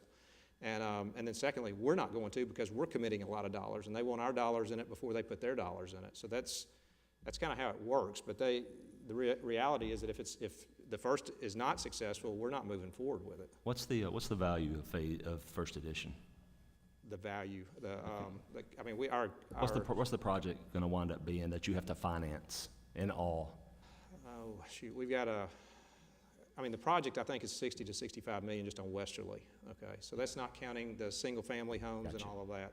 Yeah. You got Station Lofts is another 15 to 20 million, and then you've got, just our townhomes out there right now. We've got 5 to 10 million just in the townhomes, and then we got single-family. So. How much, and you don't have to give a dollar amount, but give a percentage. How much do you have in this project?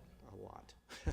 You're required to put how much of the total value in a multifamily project? It ranges from, it can be 35, it can be as much as 50%. Right now in that project, we've got close to 40% in it. So the reality is that they've got at least 35, 40% of the project of their own money, and it's owned by you and your siblings, right? It's us, it's our family owned, yes. It's your family, so you don't have any partners in it, it's owned by you guys. That's correct. So if we need to go have a conversation, we're going to the grants and say, we gotta fix this. So you got 40% of the project of your own money collectively in it. Mm-hmm. That's a lot of money. So you wouldn't move on to phase 2 as a bad investment if phase 1 wasn't working. No. Because it would probably just about bankrupt you. So, okay. So I think, to me, that's the important part of it here, is that how much money they've got in it and how you can't move to phase 2 until you know that phase 1 is going to be successful. Correct. Because you're not going to put your money into it. Mm-hmm. So what's going to happen to the property while we're waiting on that? What'd you say? Right now? Yeah. Actually, you will have a submittal come through for the road because what we're going to be doing, the grocer that's under contract with us wants to come on immediately with it. So you'll see a site plan that just establishes the road in there. Site plans for the other stuff will come at a much later date. Thank you. So the grocery store will come first? Yes. Okay. And I had one more question about the phase 1 portion, because I believe somebody brought it up on the opposing side. As far as the current retail, they kind of asked the question, it's in the plan, phase 1. What are the commitments? I know of Belly Acres and all of that, but who's committed so far? And so we have 9,000 feet in Station Lofts. We have Belly Acres is taken, I believe it's 5,000 feet, and 3,500 is Glossinell's. And so that's pretty much the whole thing. We have one bay left with it. The commercial out parcels, as we've said all along, have been for sale, and that's we continue to have those on the market right now. Our challenge has been, we didn't realize that 70 is not as desirable for retailers as 64 is. We've had, as you heard even here earlier today, but we've had several people say the connection of this ties this whole corner in together and really helps the value of what we've done on Highway 70. Okay, so you haven't had a lot of people, or a lot of companies kind of bite when it comes to that portion of it? We've had some come, and then some of them they've passed on it. It's a lot, rates have impacted things today, and they have on the commercial side. I think the other thing too is you're being choosy. Yeah, Like people down. you're turning people down because we've told them, do not put X, Y, Z in the development. And they're not putting X, Y, Z, like a car wash. Yeah. Gosh. Right? I mean, so they're being selective about who they put out there, right? And we've been told by realtors that this road tying into Summer and Stage together will help us sell those parcels, because it's gonna help open up that corridor for new retail and to bring people upward, so. All right, we said upward. All right, I've got somebody else I'd like to ask him up here. I'm gonna butcher his name. Corey, I'm just gonna call him Corey and let him say his last name. He's with Younger and Associates, who does, they do studies, economic impact studies, and so I'll let him cover the next couple of slides, if that's okay. It's Corey Van Blaircom, 9937 Oban Drive, Cordova, Tennessee. So our firm conducted the impact analysis for Union Depot. The next slide. The next two slides are mine, so I won't take too much of your time and bore you with too many numbers, but I'll hit the high notes. So the first number you're looking at, the $104.5 million in annual economic impact, that represents dollars flowing through the local economy as a result of the operation of Union Depot. So it's pretty robust economic activity, 690 jobs with 24 million in wages, and then an additional 820,000 in direct and indirect sales tax for Bartlett. But the key number I think to highlight here, and this is on the next slide, is what the current property tax generated on the property is today. Only $2,118 are being generated on this parcel currently, as versus what can be generated upon completion, nearly $500,000 in direct property tax. You add that with your sales tax, your direct and indirect, as the retail component of the project, and the direct property tax and the other indirect and other taxes, all of that, you're looking at $1.7 million annually in direct property taxes and sales tax to the city of Bartlett. It's pretty robust annual local tax dollars to benefit the city. That's all I have. Any questions on those? Yes. Are you wanting to ask something? I saw your mic on.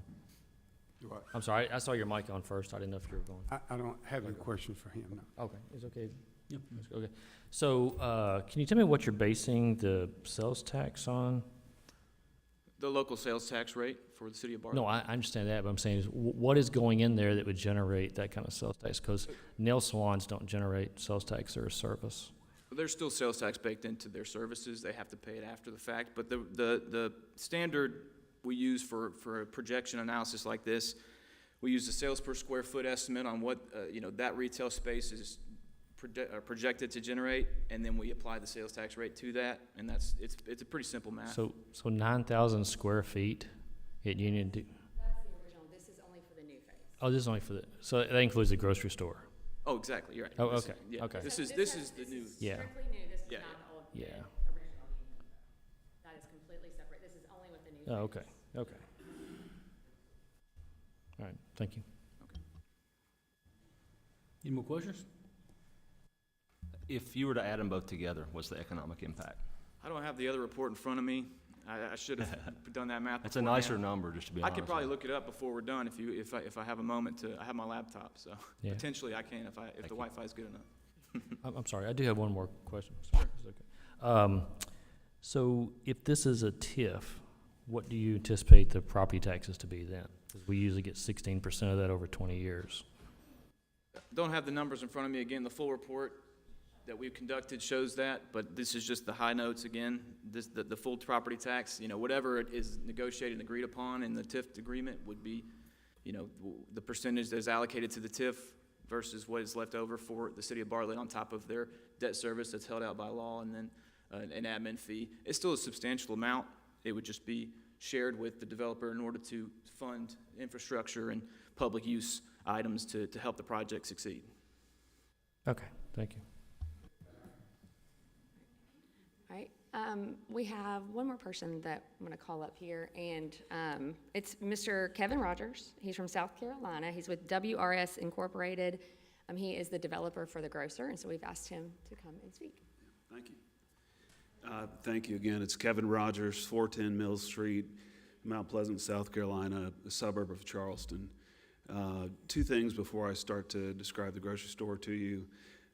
Not a complete foreigner. 4 of the best years of my life were in Memphis, at the time working as a real estate representative for Kroger here in Memphis. Talk to you more a little bit about some of the types of grocery stores we've built. We do projects that are tenant directed, so they can be anywhere on the eastern half of the country. A complement to the manner in which you conduct business, 3 things. Working on several projects in the region around Washington, D.C. Never would they have those words behind your heads right there, yeah. In God we trust. Never would they start a meeting by having a prayer. In places where they need it most, they don't do it. Thirdly, in regards to public comment, pro or con, I think it's all very healthy. Many of those same communities that I talked about, pro or con, a person cannot get up and repeat the same general theme if it's for or against. They get told to go sit down. And what you allow the residents to do here, I think, is a healthy part of this process. I'll address the grocer as best I can. I am under a non-disclosure agreement in terms of utilizing their name. It's full-service grocery store, pharmacy, bakery, deli, about 45,000 square foot store. We have developed, we're in the process of finalizing plans for development of a Sprouts grocery store outside of Washington, a Lidl grocery store, also in the Washington, D.C. region. We developed a mixed-use project in Charleston, South Carolina, with Publix on the ground floor. If you can picture almost kind of a multi-layered cake sitting on 3 acres, Publix on the ground floor, several layers of parking above that, 7 layers of apartments on top of that. Open and successful to this day. In my days here in the late 90s, on behalf of Kroger, permitted assembled land and permitted new store projects in Oakland. There's Kroger in Oakland, Batesville, Arkansas. Worked on the expansion of the store just down Poplar Avenue. Worked on the new store. It makes me feel old. At the time, it was a new store in Oxford, Mississippi. It's 25 years old at this point. A lot of the things that you heard from people that walked up here that say this is a special community are exactly right. This is a special community. This is a special part of the world. Listen, with that, I know that I can't tell you too much about who it is, but I'm happy to talk to you about happy to answer questions for you about any. Can you tell us, can you tell us who it's not? Is it not Kroger? Can you tell me that it's not Kroger? I think I could. In the world in which I live, I know probably every grocery store out there, and I would rattle off a very long list of grocery stores who it's not. If I could put some brackets around what it might look like, both myself, our company, and the grocer understands and knows that it has to meet a couple of critical thresholds in terms of architecture and aesthetics, what it looks like, how it behaves and appears from the road. One, it has to meet requirements of the city of Bartlett. I can't quote those requirements to you from here, but I'm sure their requirements exist. Secondly, this is the Architectural Review Committee. Mr. Reeves, you and Keith talked about the financial investment that they have invested. They've shown you some precedent pictures. There's things being constructed across the street. I think it's all generally very attractive. This Architectural Review Committee, even if the requirements of the city of Bartlett were lesser, will not allow a store be constructed that is not attractive and good-looking and meant to serve the test of time. Kevin? Hey, listen, thank you for traveling here. Sure. And everybody's hoping it rhymes with Publix, I think. But not to say that. So I have some questions. Obviously, there's been a lot of study done on the area, you know, demographics and traffic and everything like that. So what is stopping this store from coming in anyway? On this particular location, we can't. We don't control it. It's for sale. That's the way it sells. You come and you make an offer. And Contract. We have Oh, an okay. arrangement with him. All right, so secondary. Our ability to purchase the land hinges upon his ability to develop the larger tract. Whether that's right, wrong, or indifferent. Oh, no, I understand that. I just want to make sure. And nothing against, oops, sorry, Yeah. Keith and Kim. You have an attractive-looking movie Yes. theater that may be closed, catty corner across the street, next to an attractive-looking older shopping center that's got $8 square foot tenants. It's fully leased, catty corner across the street. You probably know what I'm talking about. I've talked to all of them. That can be assembled and purchased and Yeah. redeveloped. Very expensive. Could that occur? Yes. Is it zoned correctly to happen? I believe so. Is that the right place to go? And are the economics favorable? I don't think so. That's my opinion. You talking about this piece without the components? Catty corner from this property. There's an old movie theater that's closed, sits in front of a Walgreens. I'm familiar with all the buildings in the area. I'm just trying to That assemblage of property could be you asked the question, why doesn't it just go? It could, under a different set of circumstances, under a different location. All of that could be assembled for a very high price. Oh, yeah. And I don't believe, in my opinion, nor does the grocer, that that's the correct location to go. Okay, but I just was trying to see if 360 apartments make or break the store coming here, because people drive in Bartlett, for the most part, and they would drive to this unnamed store, I'm sure. I will tell you that more and more of my peers, okay, and that may be a peer group that not too many people think very highly of, but my peer group, the projects they develop are mixed use of this type, okay, where they are a grocery store interconnected with bodies, families, grandparents, parents, and kids. And what it produces at the end of the day, when you introduce the family element into a commercial project together, connected, it's very different than the typical anchored, fully commercial, just a grocery store and a bunch of other stores, and that's it. And it's not connected to houses and apartments and so forth. What you lack are not only the eyeballs of families, parents and grandparents, and the activities of kids, and the concern that those parents or grandparents have for the kids in the neighborhood connected to the commercial development. It helps keep these gentlemen doing what they need to be doing elsewhere. It helps them from being called to what is, at 10 p.m. at night, a completely dark shopping center that attracts the criminal element. Because right next door, whatever the body count is of the balance of Keith's development, you have that many moms, dads, and grandparents constantly looking out their windows, constantly looking out their front doors. They have a text group. If something silly and nutty, knuckleheaded, is going on in the parking lot of the grocery store or whatever the mixed-use commercial component is, it's much more likely to get dealt with quickly and privately when it's connected to a mixed-use development such as that.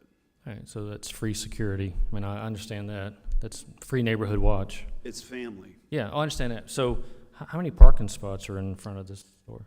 I would do some quick math in my head. I don't have the plan in front of me, but it's probably, is it 80 or 100? I can get that question. No, I just was curious, because if it's all about everybody being able to walk over there, there's an awful lot of parking lot on that 7 acres leading to the building and a gas station. Sure. I mean, look, this is not going to serve only the residents of the balance of his development. It will work either way, yeah. Bartlett. Yeah, it's going to work either way, as long as it's not like a Save-A-Lot. Sorry if anybody works at Save-A-Lot. Okay, thank you. I used to help them as well. Okay, well, nothing against them. I don't anymore. Like I say, everybody's excited about the other unnamed places. Can I ask a question about trends in the market? I'm sorry, what? Can I ask a question about trends in the market? Sure. These mixed-use developments, we've seen them explode in Nashville. and TIFs being the main underlying tool to, and although they're abating the property tax, the sales tax is going bananas and it's driving a lot of growth in the Nashville area. Are we seeing this as the norm? Are we seeing this as the model mixed-use creation across the country from your viewpoint, or is it kind of, you know? You asked a question about TIFs. Are you saying TIFs and mixed use? Well, I'm saying mixed use. Let's start with mixed use first, right? So is mixed use is it the norm now? I don't think it's the norm everywhere. I mean, there are places that are, some people would call them food deserts. Some people would call them just like desperately in need of like a new grocery store. We got the old ratty version that's been there 50 years. We need something new and modern. Those don't always call for or can support a mixed-use development. I mean, it takes a lot of component pieces and parts to support a good mixed-use development. A healthy economy, a good existing population density already surrounding it, incomes and so forth. But it is becoming much more common, I think for a couple of reasons. One that I explained to Mr. Quinn is that both the retailers and the home building folks are realizing that having them together creates something better than just the individual parts, having them together. And two, planning staffs at cities, counties, at least where I work, which is all over the place, elected bodies of officials are more and more demanding, to the extent they can, pushing for the mixed-use type development where there's, I call it bodies, just people, families living there as a part of a development. We've struggled to get other grocery stores in this city. Excuse me? We've struggled to get other grocery stores in this city. We had Hy-Vee who was committed, and they backed out and bought something in the Midwest. We had some conversations with Publix. We got Kroger all over the place. Why do we struggle getting other grocers here that is not connected to like a mixed-use development? I can give you just like an idiot's observation. Anecdotal. That's anecdotal. Before I say this, mind you, 4 best years of my life as a single guy before I got married and started having kids. were the 4 years I lived in Memphis. It was when Redbird Stadium opened. I was broke as all could get out. But we had fun. Went to baseball games. We were kids, 26, 27. I keep in touch with a lot of people who still live here, who used to live here, who have left, who had businesses here. They're gone. They said, I can't do it anymore. They were in Memphis. The real or perceived crime in Memphis doesn't, when your headquarters, whoever you've tried to attract, you talked about Hy-Vee, they're not headquartered here. They hear Bartlett, they think Memphis, they think of the headlines and kind of some rough stories that have been out over the years, and I think continue. I mean, my Uber driver tonight told me, nice guy, retiree from FedEx for 35 years, talked about how shame it is that the crime continues in Memphis. That's not Bartlett. But if you're talking to other grocery stores that aren't based here, they don't often draw a huge distinction. And they'll go pay attention to Nashville, or they'll go pay attention to wherever it may be, Destin, Florida. That's a little bit of it, and that may be a lot of it. You think distribution has something to do with it too? Distribution? No, I don't think so. I mean, you guys are like the dead center of the world's greatest distribution area and really the country. I think most anyone can distribute to Memphis. Some stores will tell you, depending on where their current warehouse is, maybe as a limiting factor. No, I don't really think distribution. That's what we keep being told. Distribution is not a permanent. It needs to be fixed if they want to. They might individually want a distribution center that's closer to a new market that they enter into, wherever it may be. Birmingham, they may want something that's within 500 miles that they can drive a truck to and restock a store. Any more questions? Mr. Grant? Fix say Mr. Miss Grant, but For Mr. Grant or anybody else, for him? I don't know, that's what I was fixing to ask. I just want to clarify one more thing that you said, that with you having this money in it and being in the building industry before, the bank, if the bank sees that this is not going down across the street, they're not going to release those funds to go deeper in debt for that. Is that They're never correct? going to make a commitment to us to begin with. Yeah. Okay. Thank you. Yeah. I guess, sorry, just one more question, so I have you here. And you're not under oath, but how long before do you think the Union Depot, the original phase, will be built out over to Kirby Whitten? Well, Westerly will be finished by the end of this year, the construction of it. We'll be starting station lofts at the end of this year, first of next year, the site work on it. Probably be built within 15 months.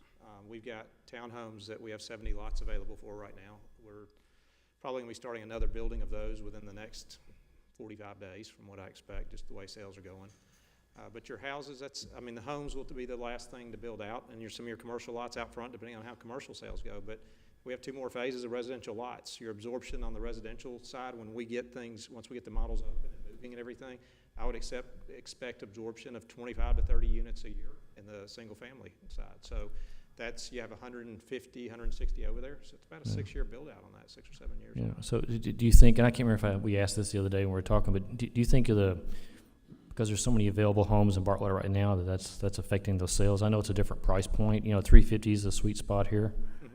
Well, I'm going to address that as a market as a whole. Bartlett's really not a lot different than what we're seeing in any other market. The market's slower right now. It definitely is. Rates going up. Our average home price was, we were at $508,000 a couple of years ago. We're not at that price anymore because people can't afford that anymore. And so that's been adjusted. But when your typical buyer of a $500,000 home, when the interest rate goes from 3% to 7%, that's about $1,400 to $1,500 more a month for them. And so that takes out a bunch of people from being able to afford those homes. So that's what's impacted our market. The market's not the same as it was a couple of years ago, but we're still continuing to build and work our way through it. Okay, thank you. One more question. I just want to clarify one thing.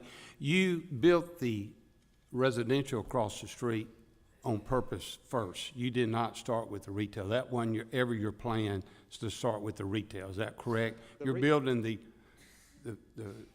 audience there, the people that's going to buy before you start the retail. That's how we feel that we build the value in the commercial out front.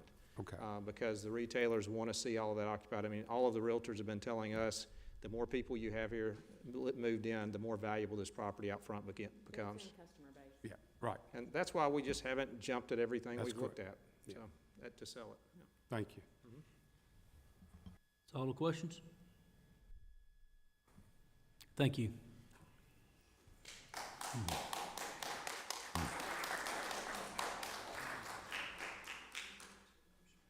Okay, since there's no more discussion, I have a couple of things I'd like to discuss with the board. go right ahead. It's been brought up about the schools here several times, and having family involved in the schools and all. A lot of people in Bartlett don't know. You can live in Whitehaven, you can live in Collierville, and you can come to Bartlett School. If you meet certain requirements with attendance, grades, and conduct, you can come to school in Bartlett. That's called open enrollment. We have it, Germantown has it, Collierville has it. You have to provide the transportation. So our schools have open enrollment, and that's only if the places are available. Once that space is not available, we do not have open enrollment. The elementary schools are all at less capacity. The high school is at less capacity. It was built for growth. And the academy was never built to throw the freshmen out there at the academy. The main concern, the reason the academy was built, is not to throw ninth graders in with sophomores, juniors, and seniors too early until they can be on their own a little bit and be more mature. And that's the reason the academy came off basis. Other schools have them there, but we have the opportunity, when Bartlett formed their school system, to have the ninth grade academy. If you talk to any parents that send a ninth grader out there, they love that they sent them out there for 1 year before they went to the high school. So the schools issues has been brought up a lot, And I just want to clarify some of the facts.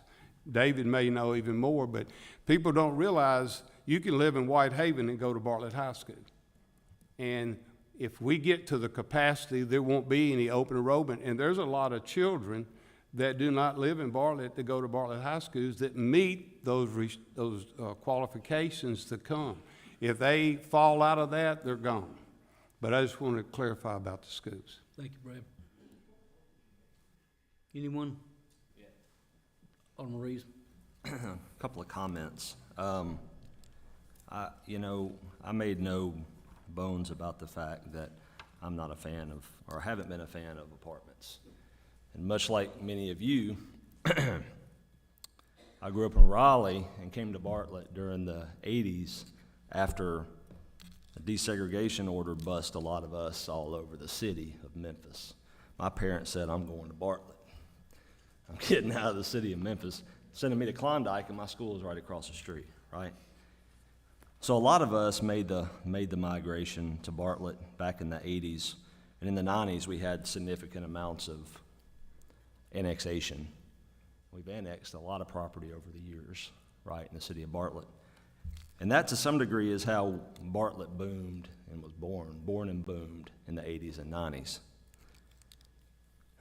As we got into the 2000s, we had issue with the school system. And the big issue was that Arlington High was built, and they sent kids from Bartlett to Bolton and Arlington and gutted Bartlett High School and bused Cordova kids over into Bartlett. And in the process, destroyed the west end of town. So, not too long after that, we got municipal schools. I was on that board, right? I went through the hell of creating a new school district for the city of Bartlett because I knew, based upon my parents and the way that they migrated, that they wanted good schools. And that's what we have now. We have good schools. But one of the things that's concerning me, and I didn't really think about this before, was that in 2018, our population was closer to 60,000 people, 59,465. In 2023, it was 56,000, with projection of 1% decline year over year, right? And the question that I had to ask myself is, with real estate being full for the most part, why are those numbers going down? And what I found out when I became a parent and my kids left is that I'm staying here, we're all staying here, but our kids are leaving and not coming back. That's part of the reason why that number's in decline. The school system is going to have space because they have maxed and they're in decline on their numbers. So they have room into the future for in the school system. And it's a fact. You can talk to David Stevens if you don't believe me, but it's a fact. No, it's declining because there's nobody up there that's defending the Bartlett system. Hey, hold on. Hey, I'm talking. We're not doing this. You can't ask me to leave for speaking up. I can ask to leave because I'm speaking my mind as a Bartlett citizen. Jesus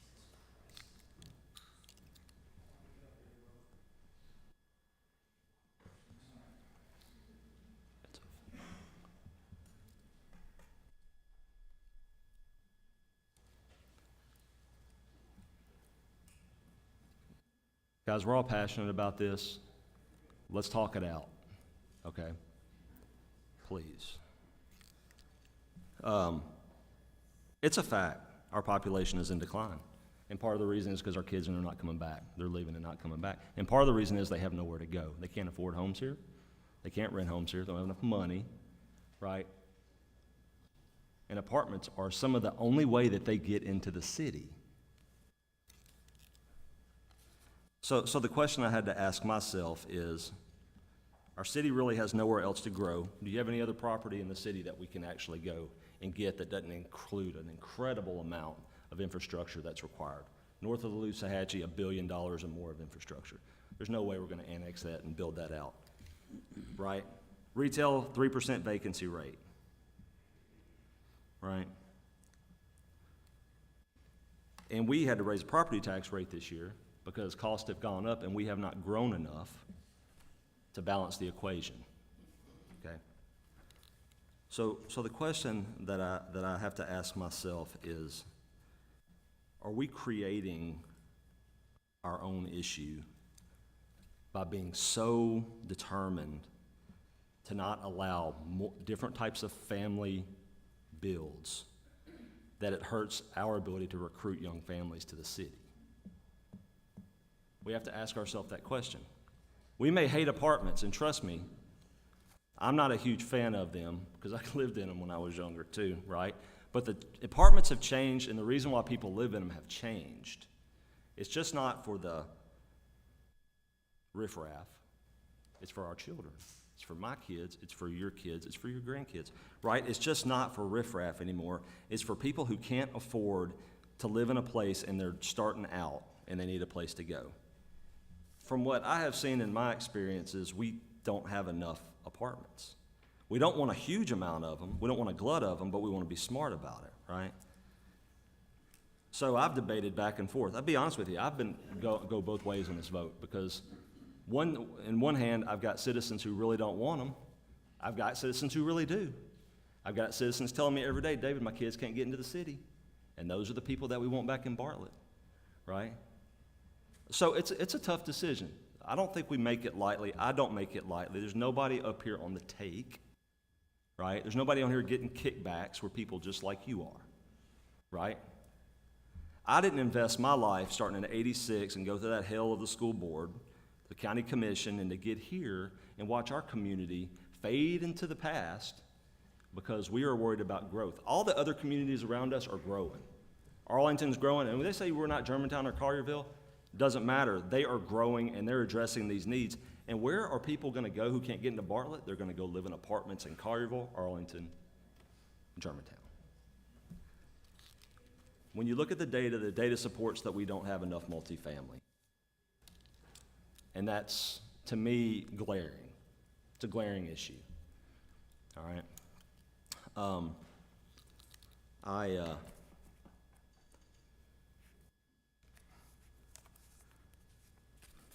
I've debated going back and forth, but just thinking about where we are and kind of how we've developed over time, Bartlett has no trajectory without doing some growing one way or the other.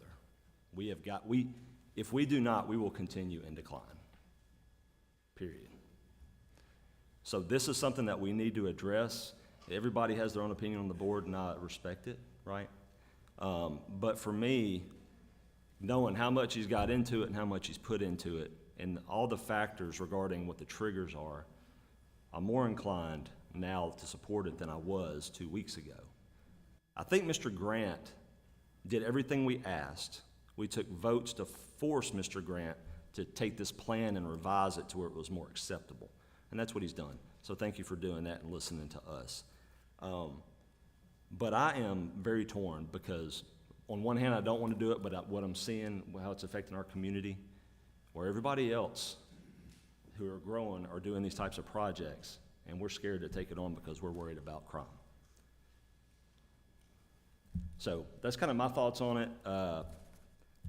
And I've come a long way, and I've spent a lot of time looking at it, and I'm just really concerned that we are, on the rental side, we're creating it's a self-inflicted gun wound, that the fact we don't have enough of these flats and apartments forces people to go rent houses that they don't need to rent, and they can't keep up their property because they don't have enough money to do it. Now, I don't have any proof to tell you that that's true or not. It's a theory. It's a theory. You know, but there's nothing else that we have done up here that's going to stop rentals. And this is the only theory that I have, market-based, that we might be able to do something about it. So thank you. I yield back, and I appreciate the opportunity just to kind of speak about it. Thank you, guys. Alderman Williams.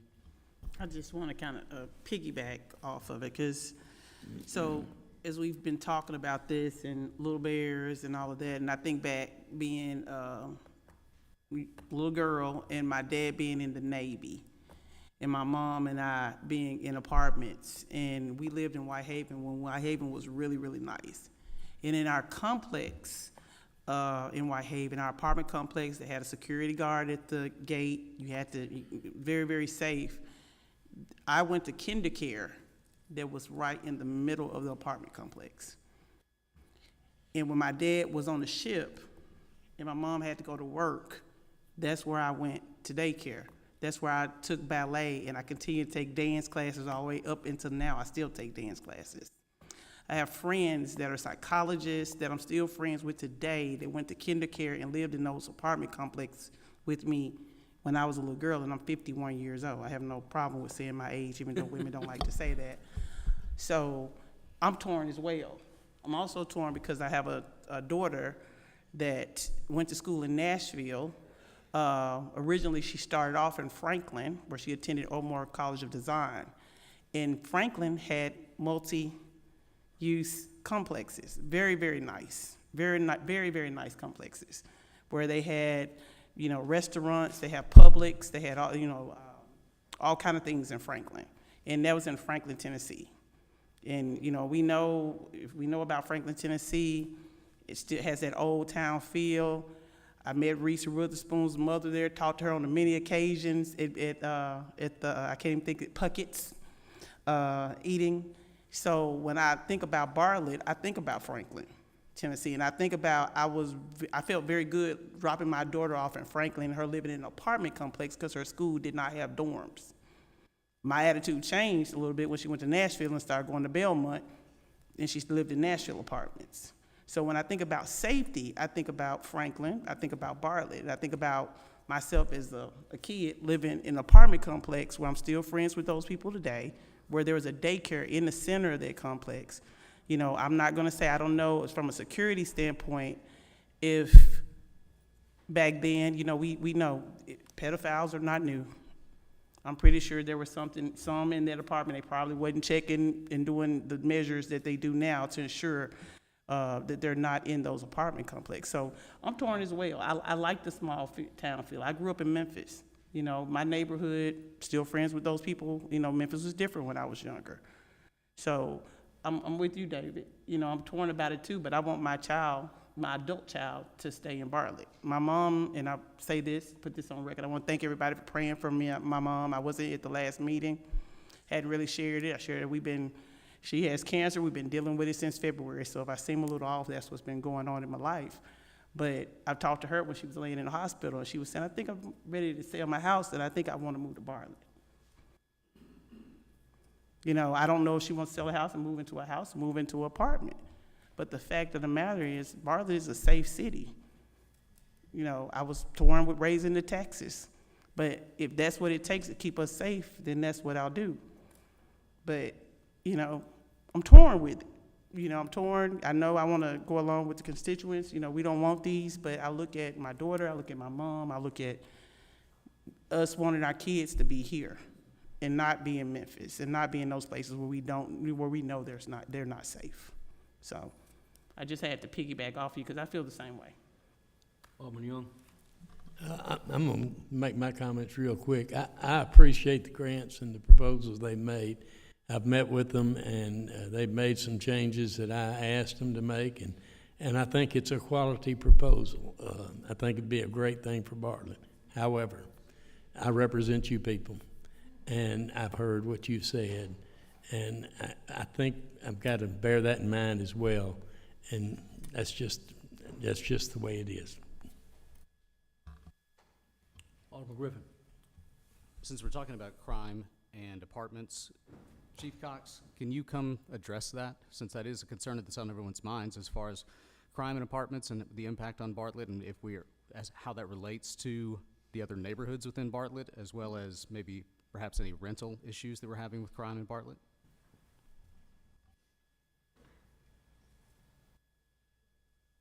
Yeah, no problem at all. I think that when you look at our overall numbers, we answered, on the average in the last few years, we've answered about 5,000 incident calls in our city. Only about 1.6% of those come through our apartment complexes. That averages about 1 call per 100 residents when you talk about in the apartment, where about 60% come from our residential, our incidents, our calls of service. So as you look at we do have a PowerPoint if you'd like to see it. You can go to the next slide, but you can see where most of our calls are at the residential single-family housing. 1.6 of those are in the apartment complexes. 37% are going to be taken in our commercial areas. So when you look at apartments in a whole, they have a very minimal impact on our calls for service when it comes to emergency calls. You can go to the next one. And this just kind of breaks down the calls per residence. I think right now, not including Union Depot's first phase, I think there's about 871 residents living in our apartments right now. And that's, and we're averaging about 1 call per 100 residents a year. So, and that's on average of the last 3 years, which could go up or down. As you can see, most of our calls are going to be single family. Obviously, that's most of our community is a bedroom community. So most of the calls are going to be single family residents. And I think we got one more just to kind of show you about emergency fire calls. I'm not a fireman, so you'd have to back that up with the fire department, but our studies show that only about 1.15 of our fire calls come from those residents in apartments, where most of them are going to come from commercial or single family. So I don't know if that breaks down what you're asking, but I think when you look at the overall picture, if you're asking me, does the apartment complex have a huge effect on crime, I would say no, that it's a minimal impact of what I see in the stats that we have, the data that we collect.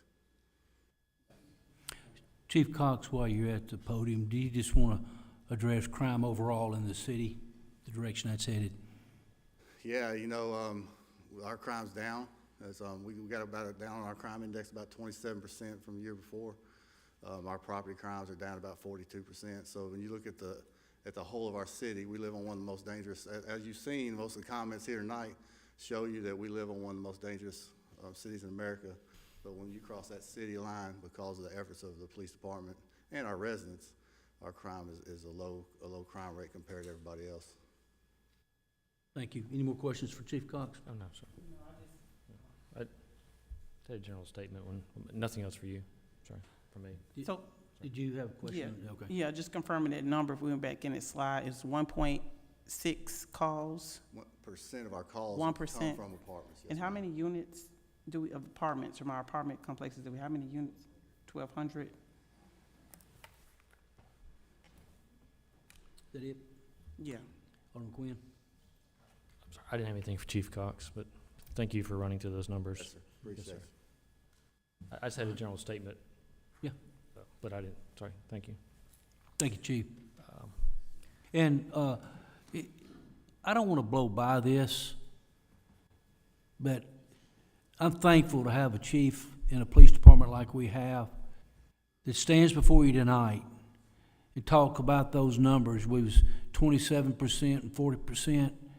It's headed, it's all, I want to applaud our police department and the work they do.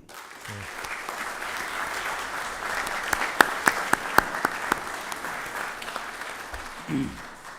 Alderman Quinn. So I just want to say real quick about apartments in general. I don't have a problem with apartments. When I was living and working in Memphis, I lived in apartments, and I would move around every year just because I didn't like the neighbor that stomped upstairs or parked too close to you all the time or something like that. My mother used to keep my address in her little address book in pencil because I was always moving around Midtown, East Memphis, Mud Island, things like that.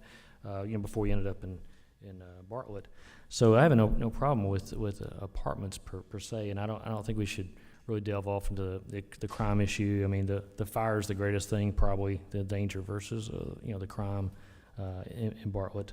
But I want to thank the Grants for taking the time with all of us to run through all this tonight. I know everybody's hot and tired. It's been kind of a long night. The AC does work in here normally till we get a crowd, but I'm glad to see everybody and thank them for all the information they've given and, like I said, the time. And thank you all for coming out to talk about this and give your opinions on it.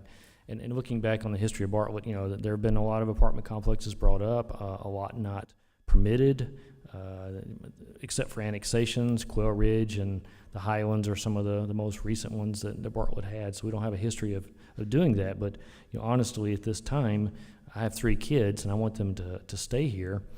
And I'm hoping one of them will stay with me when I'm old, and they can help me around the house. But there are a lot of rental options. There are hundreds of available apartments and rental homes. There are things to purchase. We have hundreds of homes that are coming online. And when the economy gets better, knock on the fake wood up here, and interest rates go down, I think we're going to see a lot of more single homes going on. I want to see Union Depot get filled. I want to see those homes all the way over to Kirby Whitten, just like they planned. And so that's all I want to say about that. But thank you everybody for coming out and sitting through an abnormally long session. And we're not even close to being done. But thank y'all. If there's no more discussion, we'll place the roll before the Alderman.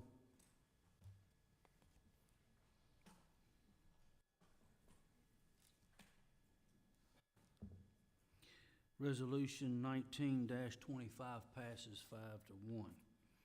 There is no consent agenda at this meeting, so we'll move to new business. Madam Clerk, will you read? That ain't right. Was that the last one? Yes. I'm sorry. I'm sorry, y'all.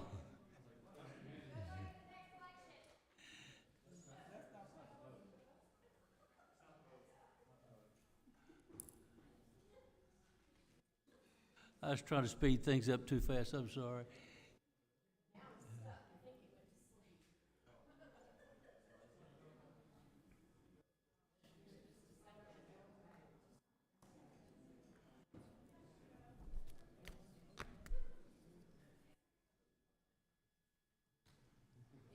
Pass 4-2.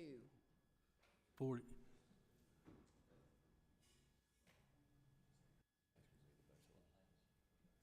It will not display. Can you read the votes? I can. Yeah. Alderman King voted yes. Alderman Griffin voted yes. Alderman Reeves voted yes. Alderman Williams voted yes. Alderman Young voted no. Alderman Quinn voted no. So resolution 19-25 passes 4-2. Now, if you want to leave, you can leave. There is no consent agenda at this meeting, so we move to new business. Madam Clerk, will you read item number 1 into the record, please? Purchase Falcon 3-ton transporter.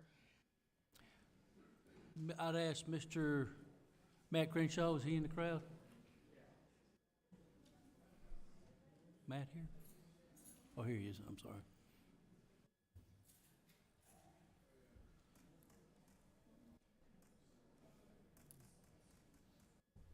Thank you. Sir, Mayor and Board, this is a 3-ton asphalt transporter that we had approved in the budget, and we're just asking to purchase that. Move we approve. Motion properly second. Any discussion on the purchase of a Falcon 3-ton transporter? Hearing none, Madam Clerk, present the roll.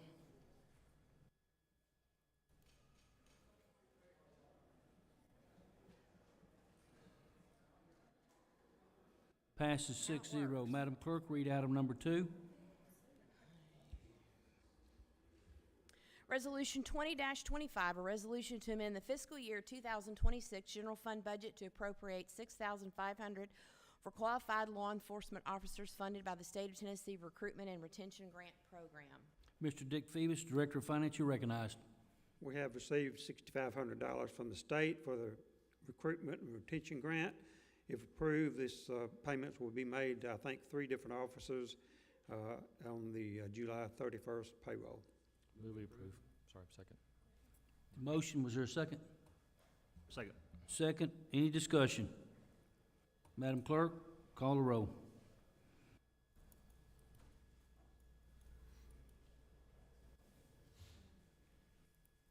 Resolution 2025 passes unanimous. And Madam Clerk, read item number 3. Set a public hearing for August 26, 2025, Resolution 27-25, a resolution approving a special use permit to allow a planned residential development to be located at the southeast corner of Yale Road at Bartlett Boulevard within the RS-10 single-family residential zoning district. At this time, I'd ask Ms. Kim Toad, Director of Planning and Economic Development, to come forward. If a motion is made, please to include the public hearing date of August the 26th. Ms. Kim Taylor. Again, Resolution 2725 is a resolution to approve a planned residential development for a 5-lot residential subdivision at the corner of Yale Road and Bartlett Boulevard. It is within the residential single-family zoning district. The project will take place on 3.66 acres of land, and the lot sizes for the homes will be 13,816 square feet to 58,800 square feet, with a 49,161 square foot common area. This went before the Planning Commission on July 7th, and it comes to you with a favorable recommendation. Is there a motion? Move we approve. Go ahead. You got Second in the there, first. motion second, any discussion? Who's the second? Right here. Hearing no discussion, Madam Clerk?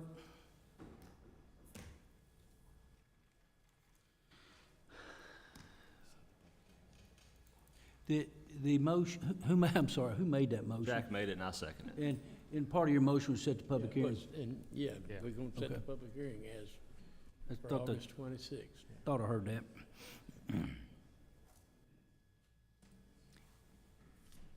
It also passes, Resolution 2725 passes. We now move to item number 4, Madam Clerk. Set a public hearing for August 26, 2025 for Resolution 29-25, a resolution approving a special use permit to allow a hookah lounge, bar, or tavern, smoking lounge, establishment to be located at 2965 North Germantown Road, Suite 111, within the CH Highway Business Zoning District. Madam Clerk, I'm sorry, Ms. Kim Taylor, Director of Planning and Economic Development. Resolution 2925 is a resolution for a special use permit to allow the operation of a hookah, bar, lounge, and tavern, which is really a smoking lounge, at 2965 North Germantown Road, and it is within the CH Business Highway Zoning District. The applicant for this came before this board in 2021 with a similar request, which included not only it was a cigar lounge, which would include a bar with liquor and then also live entertainment or DJ. And at that time, the special use permit was denied. But then recently, it was brought to our attention that from staff that this business actually started selling beer, liquor, and had a live entertainment and a DJ, and their hours of operation were from 6 p.m. to 1 a.m. Now, going back to 2021, when the SUP was denied by the Board of Mayor and Aldermen, the applicant agreed to open up a cigar lounge with a restaurant use, and that they would only serve beer with less than 5% alcohol in it. So that's how they started to operate this, but over time, it seems that the business started doing what they were denied for the SUP back in 2021. This did go before the Planning Commission on July 7th, and it comes to you with a non-favorable recommendation. Thank you. Kim, what was the vote on that? It was unanimous. So, just want to clarify, so it was brought to the attention by their staff that they were Yes. doing those things? over Yes. there? Okay, so they do not have a liquor license, they do not have, I don't know if they have a liquor license that's handled by the state. They do have a beer They, license. they do have a beer license. So originally, it was gonna be a restaurant, cigar They still gotta pay. lounge, and they were gonna have beer less than 5% alcohol. so they're paying for the state liquor license, but they're not paying Bartlett what they owe Bartlett for their liquor license? Because we pay both. As the owner of a establishment that serves alcohol, you have to pay both. I'd I'm have just- to I'm ask just- Ms. Penny. I don't get involved with liquor licenses. The No. state issues the liquor license. No. That beer, but you're saying they're serving liquor as well, right? Yes, Currently, and they have the live DJ or live entertainment. yeah. I'm just, I'm making a statement. Okay. If you sell liquor and you have license for liquor with the state, you also have to pay something to Bartlett as well. So I'm just letting you know on that. So what I'm saying is, if that's occurring and we don't know about it as a city, then that's kind of an issue outside of the permit part of it. If you understand what I'm saying. I do. Okay. Thank you for bringing it up. We'll make sure finance looks into that.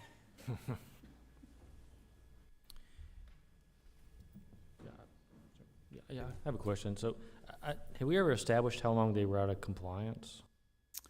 Now, it didn't come through planning that this was going on. It would have came through codes that this was going on, so they would have to establish a timeline. And I do not have that timeline. Yeah, because it's on their Facebook I just page, know yeah.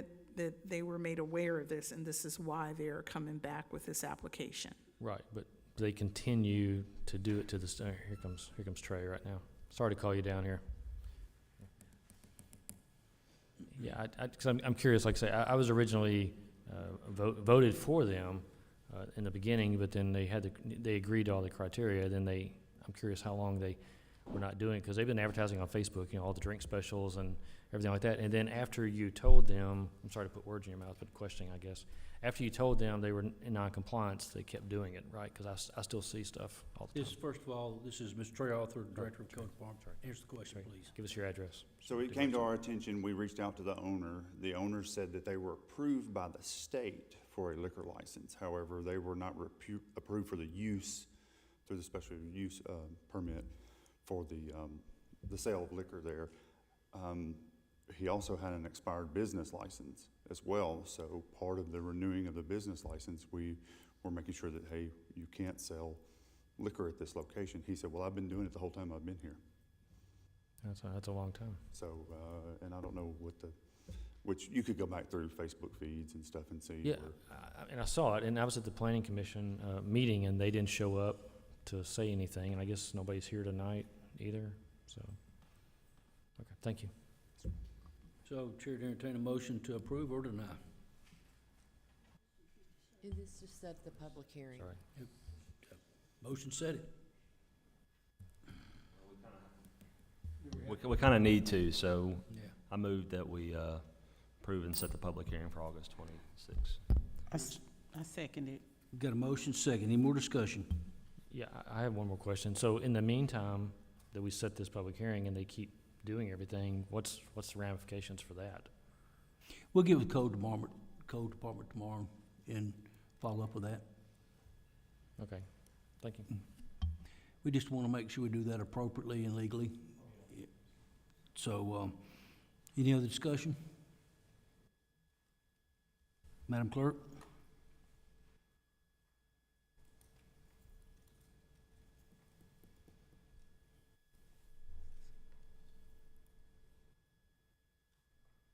Passes 4-2. Madam Clerk, item number 5. Set a public hearing for August 26, 2025 for Resolution 30-25, a resolution approving a special use permit to allow residential mixed-use development to be located at the northeast corner of New Brunswick Road and Highway 64 within the CH Highway Business Zoning District. Ms. Kim Taylor, you're recognized this time. Again, this is for the purpose of setting a public hearing on August the 26th. Resolution 30-25 is a resolution to allow a residential mixed-use development at the corner of Brunswick and New Brunswick Roads. It is within the CH Highway Business Zoning District. The property is 25.73 acres, and they are proposing a mixed-use development that will include 312 flats that will be up to 3 stories tall, along with 7 acres of commercial.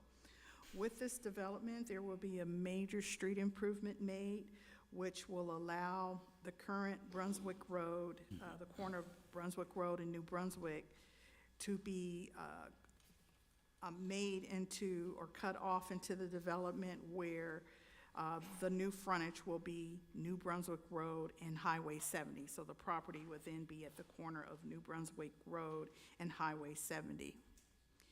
With that being said, this project went to the Planning Commission on July 7th, and it comes to you with a favorable recommendation. Thank you, Ms. Taylor. Move we approve and set hearing for August 26th. Motion? Been properly second. Any discussion? Seeing no discussion, Madam Clerk.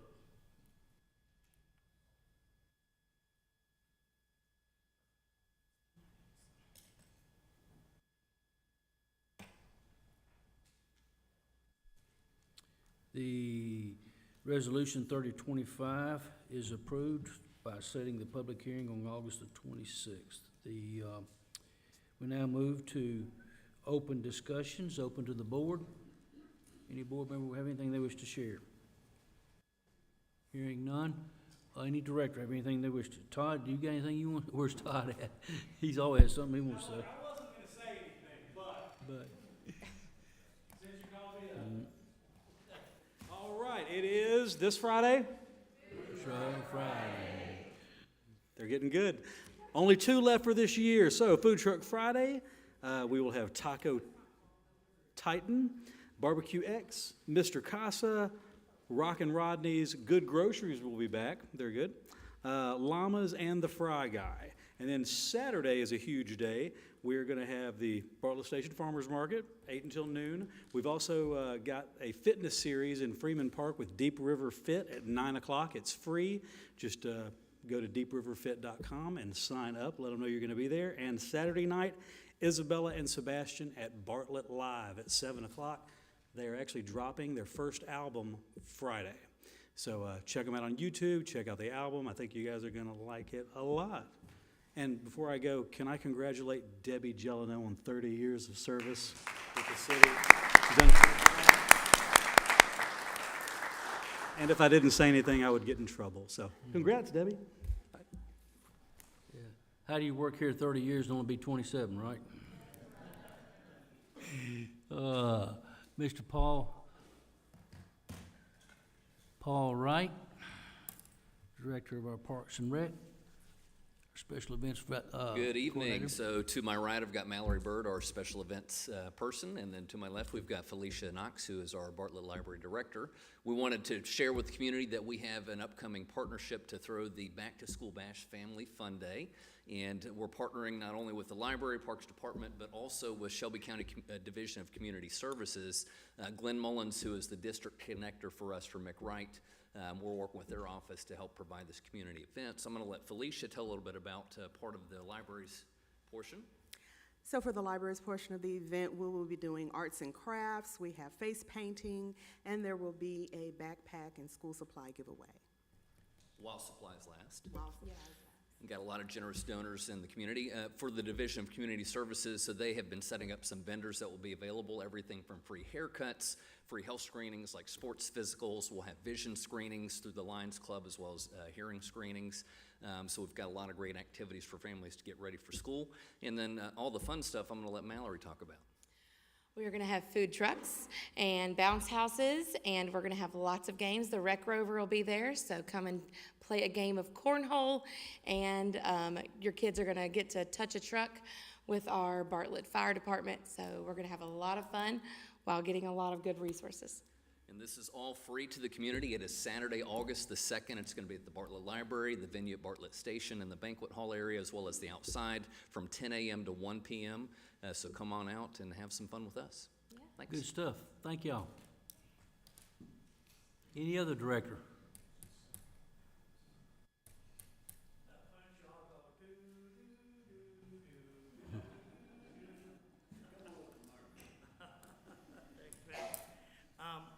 I'm Michael Bollinger. I'm the director of the Bartlett Performing Arts Center. I also live in Bartlett.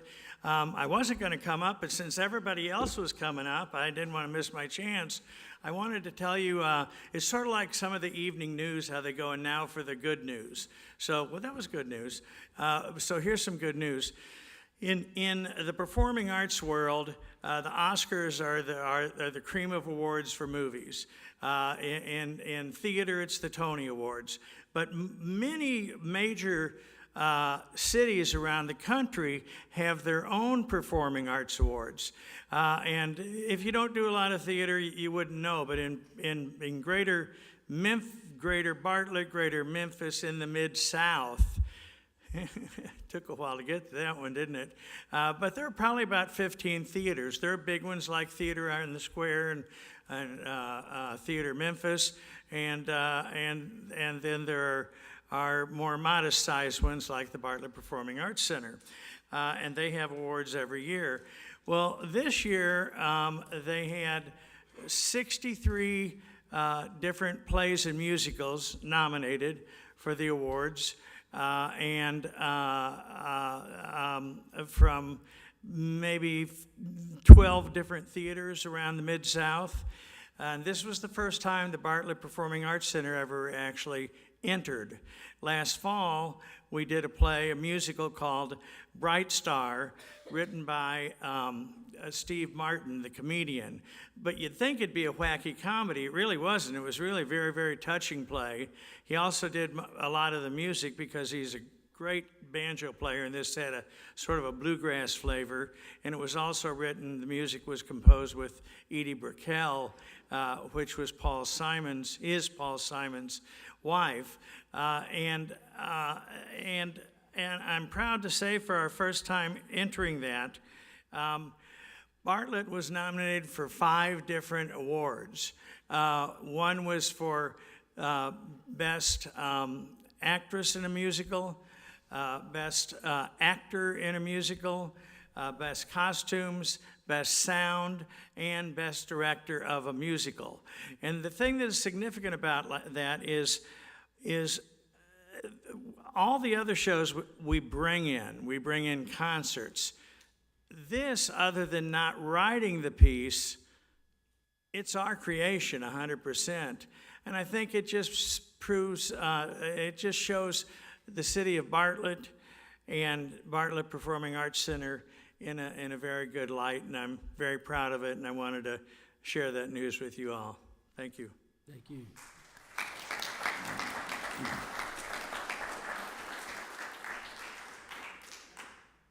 Seeing no more directors wish to be recognized, if you're a citizen, complete the open discussion citizens forum prior to the start of the meeting.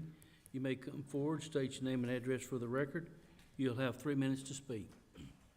Lee Gregory. Lee Gregory. Right here. All right. Lee Gregory, 3942 Appling Road. I'm here tonight to speak on behalf of my neighbors as well as myself. Been a Bartlett resident for about 3.5 years, and in that time, I've experienced quite a few issues at my property. One mainly being speed in the area. Where we are, we're bordered by 70 in Memphis, Arlington. Seems as though when people come in our neighborhood, they just pick up speed for whatever reason. My mailbox has been knocked over 3 times, twice in the last 2 weeks. It's done significant property damage to it. This time they completely obliterated it. Each time the car suffered significant damage. This second time the car flipped over on its side. The patients had to be extricated. I'm a Memphis fireman. We see those high velocity accidents quite a bit. It's quite shocking to be on a road like that that's 2-lane and very narrow, to have cars speeding. The speed limit is 30 miles per hour. I've seen people speed with excess of about 70 miles per hour. There's a sharp curve right there at 3rd Road and Appling. What we're asking for is some speed enhancements. We do see the police out there from time to time to do speed traps. However, they can't be there 24/7. Our road needs some modification. Tonight we talked about growth. Bartlett is growing. One of the things that attracted me to the area, I was a downtown resident. It was great. Apartments came in, which we lived in. They expanded way more. We wanted something more peaceful. We found Bartlett to be that place. With that growth going on, it is now affecting residential neighborhoods like that I live in. And I'm out there on a regular trying to cut grass, do normal things, my kids walking and running. That is a huge danger. Luckily, so far, it's only been property. Next, it's going to be somebody's life. And we can sit here and make fun of that and think that it's not going to be, but I promise you, at that rate and those amount of cars that are cutting through there, we're going to have somebody get severely hurt. I don't want that to happen. So if we could put stop signs, speed bumps, something to slow these folks down, it would be great. It's much needed. Like I said, we can replace a mailbox, but I can replace my life or my kid's life. Those high velocity accidents are on the rise because of speed and distracted drivers. I'm pretty sure every driver that hit that mailbox was either distracted on their cell phone, tuning into the radio, or doing something. So can we please, please, please do something to affect that from happening again? So We don't want nobody hurt either, so if you would see this young man beside me afterwards, Okay. and with the address, get some details, and we see what we can do to help with that. appreciate it. Thank you. Next.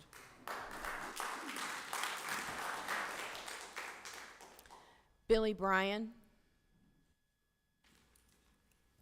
Good evening. I'm Billy Bryan. I reside at 3571 Thistle Valley Lane in Bartlett. It's been a long night, so thanks for hearing my concerns especially. I wanted to bring to your attention a matter about the Bartlett Library Board.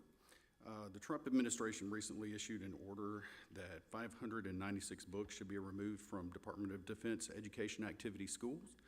And this list includes materials that are LGBTQ plus topics directed at children. And some of these titles are currently in our Bartlett Public Library. The list includes titles such as Baby Drag Queen, The ABCs of the LGBT, My Princess Boy, Uncle Drag Queen Hero, etc. To help inform you about this problem, I wanted to examine the issue from two perspectives. First is that of the point of view of a parent, and although my children are now young adults, I clearly remember reading bedtime stories to them when they were learning how to read. It seems like just yesterday, in fact, how quickly the years pass. But I can't imagine choosing to read transgender bedtime stories to my kids. And that may in fact be nightmare-inducing to them. But it's currently being funded by the city of Bartlett. This conversation isn't about banning ideas or consensual behaviors amongst adults. It's about protecting children. And unfortunately, that's necessary because these kids are being attacked by a radical ideology, and that is being paid for by our city. The second perspective is that of a tax-paying citizen. Our taxes recently went up about 30%.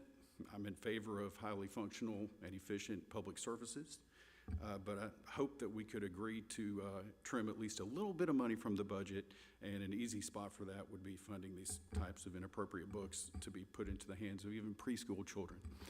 Our Bartlett Library Board recently voted 6-1, not just to keep these books in the library, but specifically in the children's section where they can be found by even preschoolers. So I've got two questions to make them quick. Number one, personally, do you support putting these types of books into the hands of preschoolers? And secondly, if the answer is no, would you please send a memo of your feelings on the subject to your Bartlett Library Board members? I really appreciate your time. Thank you. Thank you.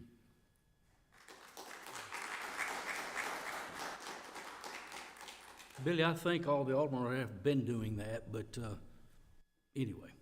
Anyone else? Yes, Cindy, did you fill out? She did. Back in February on Valentine's Day, we kicked off a program at Little Bears to get a safe haven baby box in Bartlett at Station 1. We have gotten the electrician donated, the monitoring donated to the city. We've also gotten the construction company donated, and now all we need is $20,000 to put this baby box in place. We have the QR code now from the city. I met with Justin McNeely this afternoon. I would appreciate all the donations y'all can send that way so we can get this project done. We started on Valentine's Day because we thought that was appropriate. We came up with this idea because there was a baby in the city of Memphis that was thrown into a dumpster alive, and the baby died because the father was 50-something years old and the mother was 15. She was scared. She didn't know where to go. I know a lot of people don't understand baby boxes. Yes, you can go to a hospital and drop off a baby, but if you're that young woman looking somebody eye to eye, you're going to have a lot of questions to answer. This gives them the opportunity to save the child, put them in the box, shut the box. The paramedics are notified, and then they can take care of the baby from there. It also gives the mother information where she can decide if she has remorse and wants her baby back. She has 30 days to retrieve her baby back from social services. I really appreciate everything that everybody's tried to get this project going. I also appreciate the grants changing their plan a little bit. I really appreciate the votes tonight from Jack and from Kevin. I personally don't think we need any more apartments. Those of you that kind of told me one thing and did something else, I don't appreciate that. My life is lived on honesty and what I say. So, but I know everybody has different ideas and different plans and different agendas, and I appreciate that. But thank y'all for your time. Sorry it's so late. Now y'all have to go home, but you don't have to change diapers at 6:30 in the morning, do you? Y'all have a good evening. I'd just like to say that thank you for that initiative, Cindy, and we need those grant funds raised. This baby box will be placed at Fire Station #1 here, and the cost is relatively significant, but she's made a lot of strides, so I want to encourage everyone to give to that so that we can get this project going. And it's also tax deductible. Hey, Cindy, if the best way to give to that is the QR code is... QR code is on the Little Bears Preschool site, it's on the Bartlett site, it's on the firefighter site. All you gotta do is just go in there. I said, if everybody, I'd ever diaper in the city of Bartlett, pay $5, they'll get a baby box in every one of the sessions. Thank you. Is there anybody else left? Yeah, okay. Yeah, I'm Randy Flanagan. I live at 3955 Appling. Got some pictures here of the road in question. I'd like for them to look. This mailbox that's in question on Appling has been hit 5 times since I've been living in Bartlett on Appling. 2 times the cars were flipped on their roofs, causing injury to the drivers. The last time it was hit was by an SUV by a grandmother with her grandchild in the back car seat. This has become a very dangerous situation with Appling. Appling Road is 700 yards long between Highway 70 and Memphis-Arlington Road. We used to be called the Old Ellendale, and we still are pretty much the same. We have beautiful oak trees down one side of our road that we're very proud of. And the light poles and the power poles are on the opposite side. There is no curb, there is no sidewalk. You come off of Appling Road, you're in the ditch and you're in a tree or somebody's yard. Mm-hmm. I have noticed through the years that the speed has gotten just unbelievable. When they come off of Memphis-Arlington to Appling, you've got 700 yards of straightaway almost, except for the small curve at 3rd and Appling. They reach speeds up to, I'm retired, so I see it. I do my yard work all the time. They hit this road doing 50, 55 miles an hour easy. And like I said, that mailbox has been destroyed 5 times. One car, the last one, went on its roof. 2 other cars were on its side. And then just a couple of weeks ago, before it got hit by the SUV and the grandmother, it was hit again by a young lady who just drove straight into it. In one of the pictures here, you can see one of the causes of it. Most of the time this mailbox gets hit, it is northbound traffic on Appling. They come through that intersection of Highway 70, and they've got wide road. But when you come into the Ellendale section in our residential area of Appling, we're a narrow 2-lane road with no place to go but stay on that road. If you'll look at one of those pictures, I just happened to take it today, and it was kind of humorous.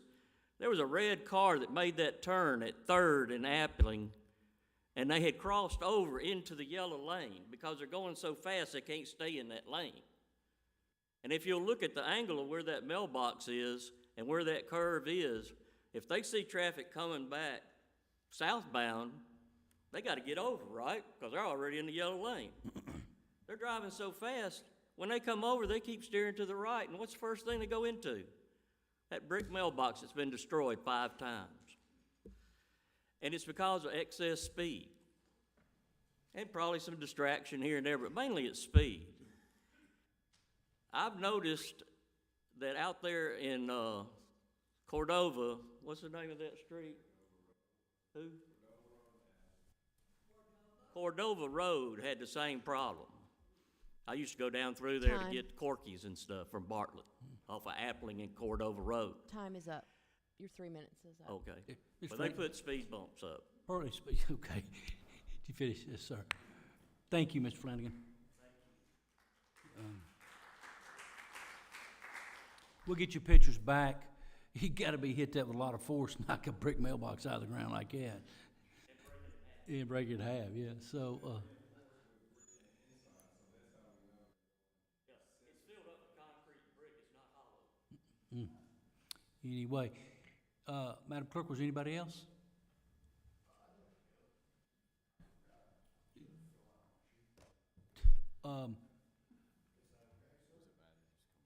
Come on, but next time fill out the sheet. Are we talking about the mailbox? My name is Dom Desiderio. Spell that, My please. last name is Desiderio.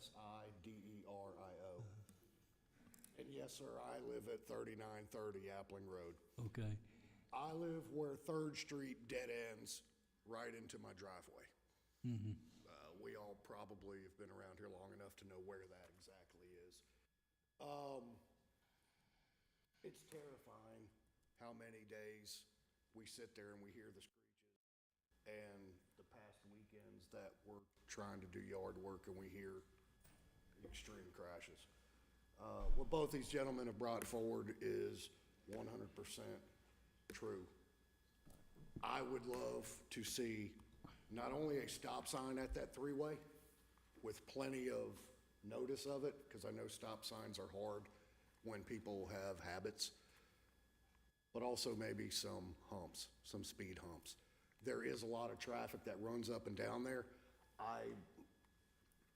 Straight across the board, not only is it citizen traffic, it's also government traffic that runs very, very quickly up and down that road. It is a major thoroughfare, but I wanted to come up, and I will yield back the rest of this and just say, I felt like I needed to stand up with them to tell you that we need help right there in that area. Bad. Thank you, sir. Yes, sir.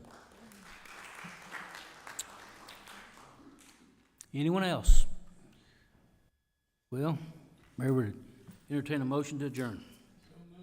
Been properly seconded. This meeting adjourned.